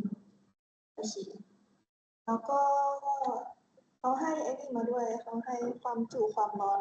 เนี่ยไอตัวฮีทแคปาซิตี้ของบีเกอร์เท่ากับ45 แคลต่อชีวิตเขียนไปเป็นสีใหญ่นะแล้วเท่ากับ45 แคลต่อชีวิตแล้วทีเนี้ย1 แคลมันจะเท่ากับ 4.184 จูลเนาะเพราะฉะนั้นถ้าเราจะเปลี่ยนแคลต่อชีวิตให้กลายเป็นจูลต่อชีวิตนะต้องเอา 4.184 เป็นคูณเท่านะมันก็จะกลายเป็น45คูณ 4.184 จะเท่ากับ 188.28 จูลต่อชีวิตโอเคนะแล้วก็อุณหภูมิเริ่มต้นของบีเกอร์กับน้ำเนี่ยมันเท่ากันเราก็จะเขียนเป็น12 องศานำมาเป็นเคลวินก็จะได้เท่ากับ285 เคลวินเนาะแล้วทีเนี้ยตัวโจทย์เขาไม่ได้ให้ความร้อนเฉพาะมาเนาะเราก็ต้องเขาน่าจะตารางบอกค่าให้อยู่แหละแต่ไม่ชัวร์ต้องจำยังไงก็คือความร้อนจำเพาะของคอปเปอร์เนี่ยจะเท่ากับ 0.385 จูลต่อกรัมคูณเคลวินใช่ไหมส่วนความร้อนจำเพาะของน้ำจะเท่ากับ 4.184 จูลต่อกรัมคูณเคลวินโอเคนะแล้วสิ่งที่เขาถามก็คืออุณหภูมิปลายและอุณหภูมิสุดท้ายนี่สิ่งที่เขาหาขีดแล้วเดี๋ยวเราจะมาเริ่มหากันโจทย์มันบอกเรามาแล้วเนาะว่าให้หาอุณหภูมิปลายที่ภาวะสมดุลความร้อนใช่ไหมแสดงว่าเราต้องใช้สูตรอันนี้คิวให้เท่ากับคิวลับเนาะไอเชียมันก็มาจากอันนี้แหละมาจากคิวให้บวกคิวลับเท่ากับ0เพราะขยายค่าให้มันดีเนาะแล้วทีนี้เราจะเขียนตัวอันนี้กันคิวของเรามันก็คือ mc delta t เนาะก็จะเขียนของแต่ละตัวลงไปคิวให้เนี่ยคิวให้ของเราก็คือตัวเคาน์เตอร์เนาะก็เคาน์เตอร์เพราะว่ามันคือปุ่นมันมีอุณหภูมิสูงมันจะเอาความร้อนถ่ายไปที่น้ำก็ใช่ไหมเพราะงั้นเราจะเขียนคิวของเคาน์เตอร์ไว้ฝั่งคิวให้ก็จะเป็น m ของเคาน์เตอร์คูณกับความร้อนจำเพาะของคอปเปอร์ UTI ของ copper ลบ TF เนาะที่ขอย้ายกันที่ไม่พอจิ๊บ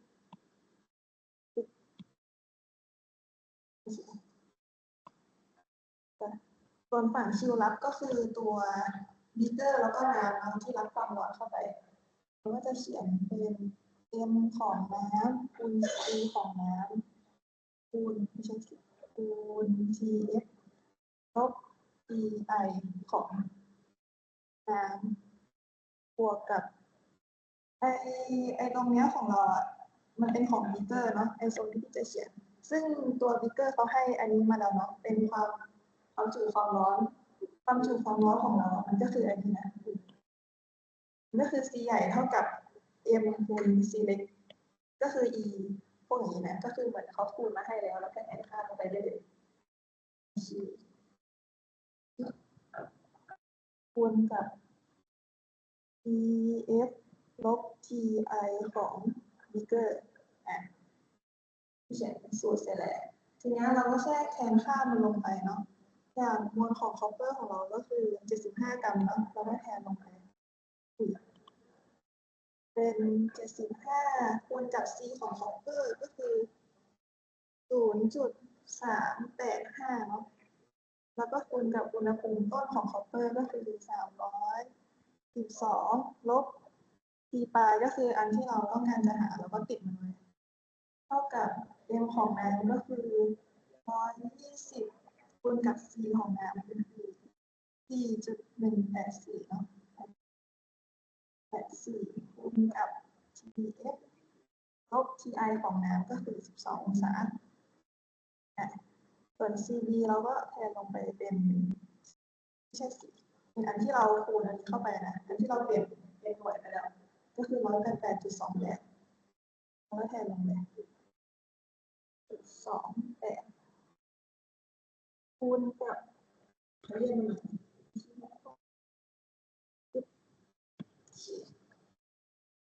คูณกับ TF ลบ TI ของมิเตอร์ก็คือ12 องศาแล้วทีนี้เราก็แค่ชิมเลขมันเนาะเดี๋ยวพี่จะชิมไปทีละขั้นเนาะก็คือเอา2ตัวนี้คูณกันก่อนจะได้200ไม่ใช่228.875กับเดี๋ยวก่อนนะเหมือนพี่ลืมอันนี้อันหนึ่งป่ะไอ้ที่พี่เอาไปแทนอ่ะมันคือองศาเซลเซียสใช่ป่ะแต่จริงเราต้องเอาเควินมาแทนนะที่แทนค่าผิดเพราะเอาเควินมาแทนจริงๆเราแบบ585ส่วนอันนี้คือ285จุดเ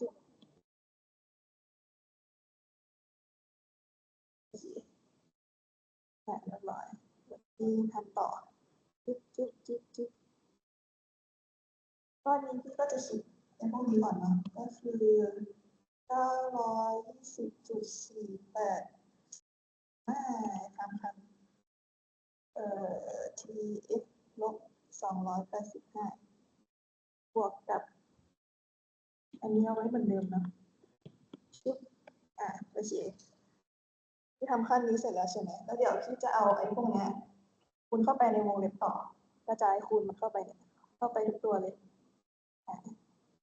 เราก็จะได้เป็น16,891คูณ8.75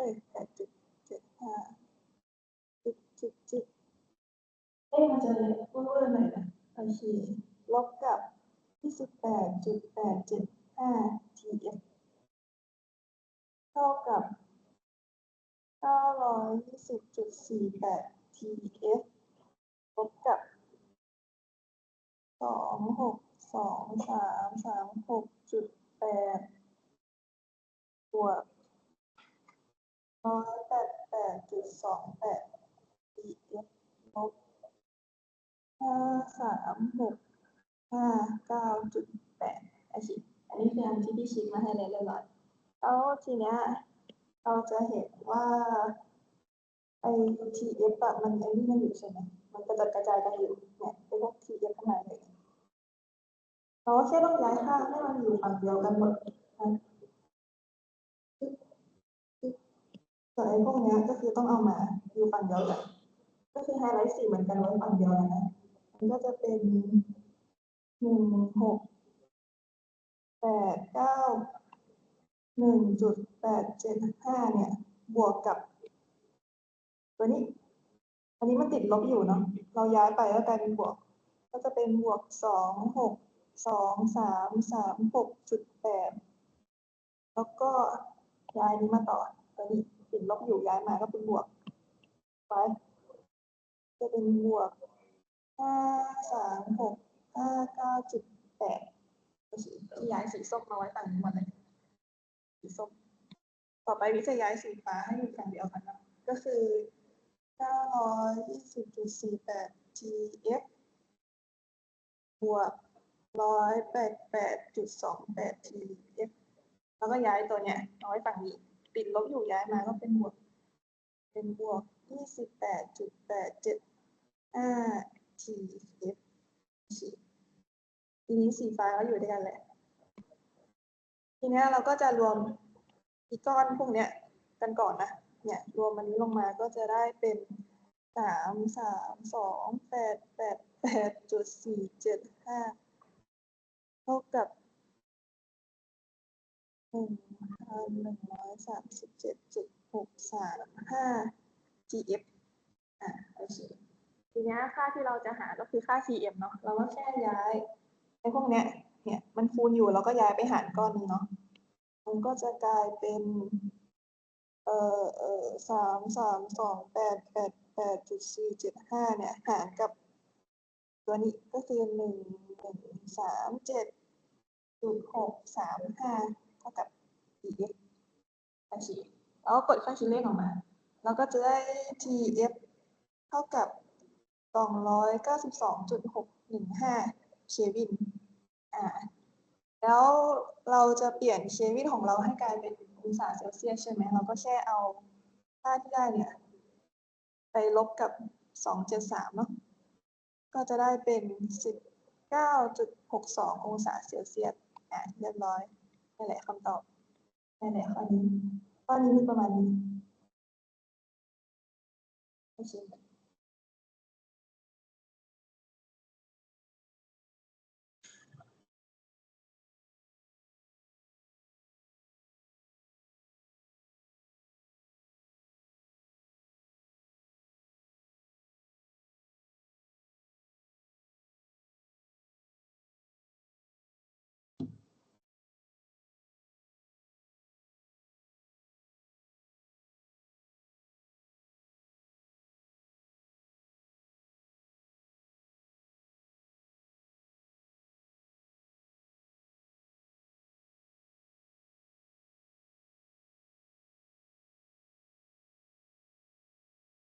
เดี๋ยวที่เราจะเสร็จกันข้อต่อไปก็ไม่ค่อยเยอะเท่าไหร่นิดเดียวก็เสร็จ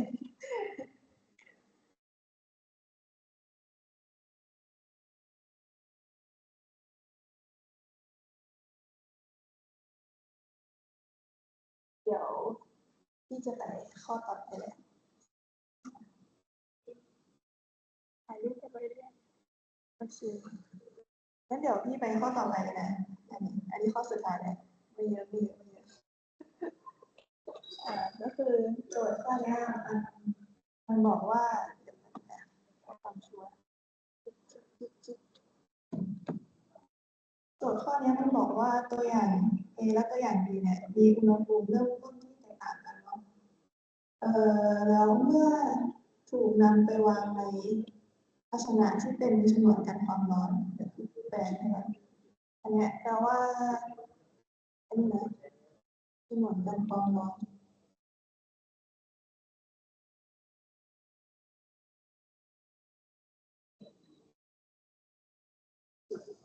หรือว่าฉนวนกันความร้อนก็คือไอตัวอย่าง A กับ B เนี่ยมันเป็นภูมิเริ่มต้นแตกต่างกันแล้วถูกนำไปวางในภาชนะที่มีฉนวนกันความร้อนแล้วปล่อยให้เข้าสู่สภาวะสมดุลความร้อนเนาะนี่แปลว่าสมดุลภาวะสมดุลความร้อนไว้สมดุลความร้อนโอเค แล้วทีเนี้ยมันบอกว่าในรูปเนี่ยฟิกเกอร์1833A ก็คือรูปนี้เนาะนี่ตัวเนี้ยตัวเอก็คือกราฟเนี้ยมันเป็นกราฟที่เปรียบเทียบระหว่างอุณหภูมิกับเวลาเนาะของทั้งตัวอย่างA แล้วก็ตัวอย่าง B แล้วเขาให้มวลของตัวอย่าง A มาก็คือ5กิโลกรัมแล้วก็มวลของตัวอย่าง B ก็คือ 1.5 กิโลกรัมเนาะแล้วทีนี้มันมีอีกภาพหนึ่งก็คือภาพนี้ก็คือภาพเนี่ยอันนี้คือภาพนี้นะมันก็คือกราฟปกติเนาะกราฟแบบความปกติเนี่ยของวัสดุตัวอย่าง B แสดงว่าอันนี้คือของแซมเปิล B ตัวเดียวนะอันนี้แซมเปิล B ตัวเดียวส่วนอันนี้คือทั้ง A และ B เนาะเนี่ยโอเคแล้วทีเนี้ยตัวกราฟอันเนี้ยมันแสดง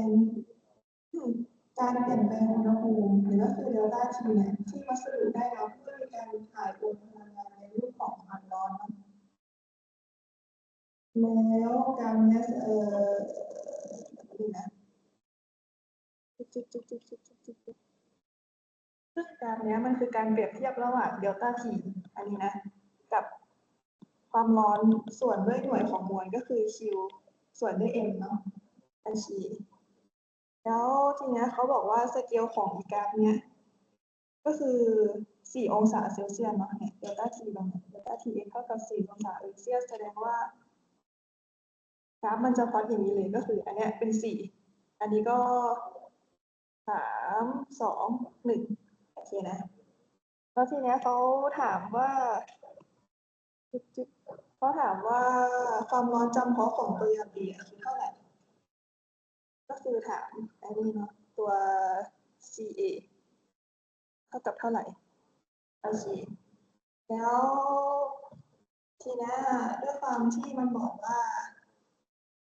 เป็นการปล่อยให้เข้าสู่สภาวะสมดุลความร้อนแสดงว่าเราก็ใช้สูตรเดียวกับข้อเมื่อกี้เลยก็คือ QA เท่ากับ QB โอเคนะซึ่งถ้าเราจะหาความร้อนจำเพาะของsample A เนี่ยก็คือ CA เราก็ต้องรู้ของ sample B ก่อนแล้วก็คือเราต้องรู้ CB ก่อนซึ่งตอนนี้เขายังไม่ได้ให้ CB เรามาเนาะเราก็ต้องมาหา CB ก่อนที่แบ่งไว้ก่อนอันนี้คือหา CB ไว้ CB ก่อนซึ่งวิธีการหาคือเราใช้สูตรปกติเลยก็คือ Q เท่ากับ MC เดลต้า T แล้วเดี๋ยวเขียนระบุไว้ด้วยว่ามันคือ CB นะจุดไว้จุดโอเคมันก็คือสูตรปกติที่เราใช้กันนะเนาะแล้วทีเนี้ยเราเห็นในกราฟใช่ไหมว่ามันเป็น Q ส่วนด้วย M ใช่ไหมเราก็แค่ย้ายข้างให้มันมาอยู่ด้วยกันก็คือนี่จึ๊บเราแค่ย้าย M ที่ไม่ใช่ผิดตัวแล้วแค่ย้าย M ตัวเนี้ยมาหาร Q เนาะเพราะมันคูณอยู่ก็จะได้เป็น CB เดลต้า T แล้วถ้าจะให้เหลือ T ตัวเดียวให้เหลือ CB ตัวเดียวเราก็ย้ายเดลต้า T ไปต่อมันก็จะกลายเป็น Q ส่วนด้วย M หารด้วยเดลต้า T เนาะโอเค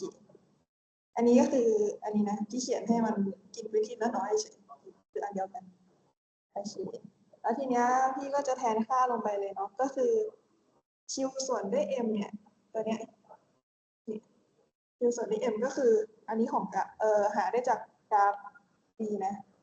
ก็เอาง่ายๆคือเราสามารถเลือกค่าไหนมาแทนก็ได้เพราะมันจะได้เท่ากันหมดเนาะแต่ว่าเดี๋ยวพี่จะเลือกเลข16มาแล้วกันพี่จะเลือก16มามันก็จะกลายเป็น16หารด้วยเดลต้า T เดลต้า T เราก็ไปดูว่าไอเนี่ยที่เป็น16อ่ะ Q ส่วน M เท่ากับ16อ่ะมันอยู่ที่อุณหภูมิเท่าไหร่มันก็คือ4เนาะเราก็เขียน4ลงไปเดี๋ยวพี่เขียนหน่วยลงไปด้วยแล้วกันอันนี้คือจูลกิโลจูลต่อกิโลกรัมส่วนด้วย4 องศาเซลเซียสแล้วทีนี้เราก็แค่หาตามปกติเลยก็คือตัดก็จะได้เท่ากับ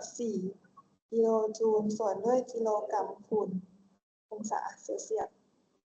ประมาณนี้ ทีนี้ก็คือเราได้ค่า CB มาแล้วเรียบร้อยเนาะเราก็จะเอาไปแทนในสูตรนี้ได้เลย ก็คือมันจะเป็น MC delta T ของ sample A เท่ากับ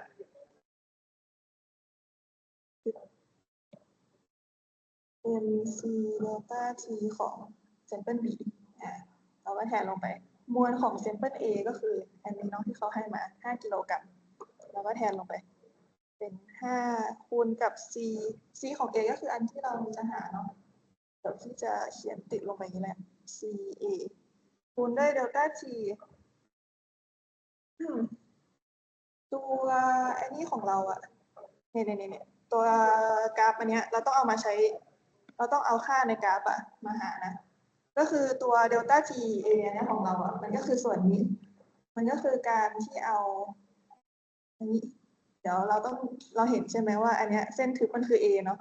ส่วนเส้นประคือ B การที่เราจะหาเดลต้า T ก็คือเอา T สูงที่สุดของ A กับลบกับ T ที่มันน้อยที่สุดของ A ใช่ไหมก็คืออันนี้ อันเนี้ยตัวนี้เอาก่อนไอ้ส่วนเนี้ยคือเดลต้า T ของ A โอเคนะ ส่วนอันเนี้ยที่เป็นเส้นประก็คือ sample B ตรงส่วนเนี้ยของเราก็คือเดลต้า T B โอเคนะ แสดงว่าตัวเดลต้า T A ของเรามันก็คือการเอาตัวนี้100ลบกับค่าตรงนี้ ค่าตรงนี้ของเราก็คือ40เนาะ40เพราะว่าช่องมันเพิ่มทีละ20ใช่ไหมเนี่ยจาก20ไป60มี2ช่องมันก็คือช่องละ20เป็น40เนาะแล้วก็อันเนี้ยเส้นเนี้ยก็คือค่า40ของเราเนี่ยไปลบกับ100เราก็จะได้เดลต้า T A มาจะกลายเป็น100ลบ40แบบนี้แทนเดี๋ยวเขียนมันไม่ค่อยสวยเดี๋ยวที่ย้าย CA ตรงนี้มาตอนหลังนะไปตรงนี้แทนนะโอเคเรียบร้อยปึ๊บแล้วทีเนี้ยของ sample B เราก็คิดเหมือนกันเลยก็คือเอามวลของ B ก็คือ 1.5 กิโลกรัมคูณกับ CD ของเรา CD ของเราก็คืออันที่เราเพิ่งหามาก็คือตัวนี้เนาะเราก็เอามาแทนค่าได้เลยไฮไลท์ให้มันเป็นสีเดียวกันแล้ว CD แล้วก็มาแทนค่านี้ก็จะกลายเป็น4คูณกับเดลต้า T ของ B ก็คือเอา40ลบกับ20เนาะจะได้เดลต้า T B ตรงนี้มันก็จะเป็น40ลบ20เรียบร้อย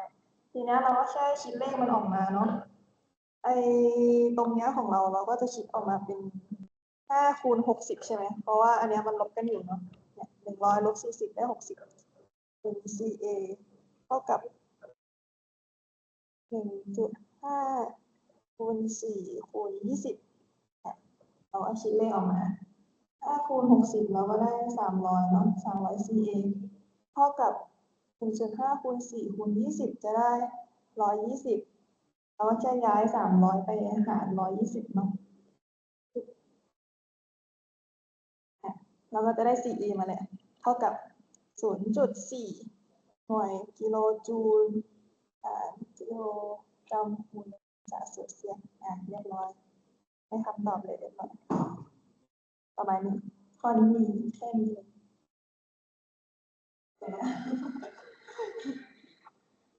อันนี้ใช่ไหมโอเคครับตรงนี้เนี่ย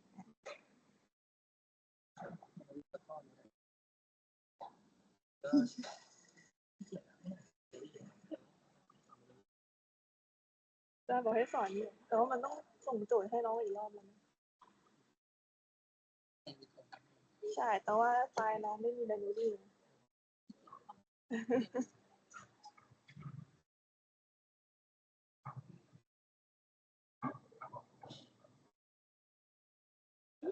ต้องโจทย์เหรอ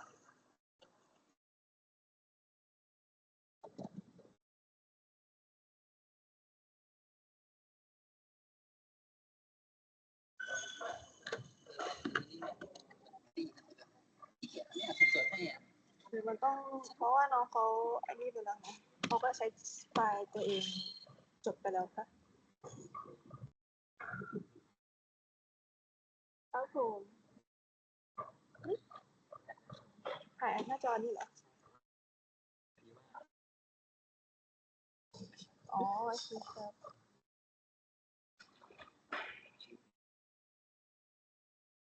อ๋อไอคอนนั้นเหรอยากนะ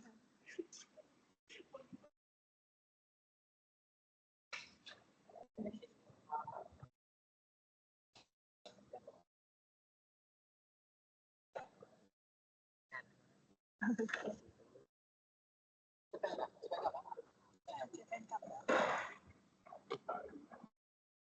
หยุดอันนี้ก็ได้ ให้น้องให้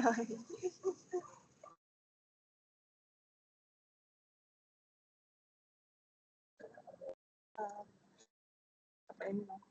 จิ๊บนำเสนอ หยุดนำเสนอแล้วก็หยุดเรคคอร์ด อ๋อ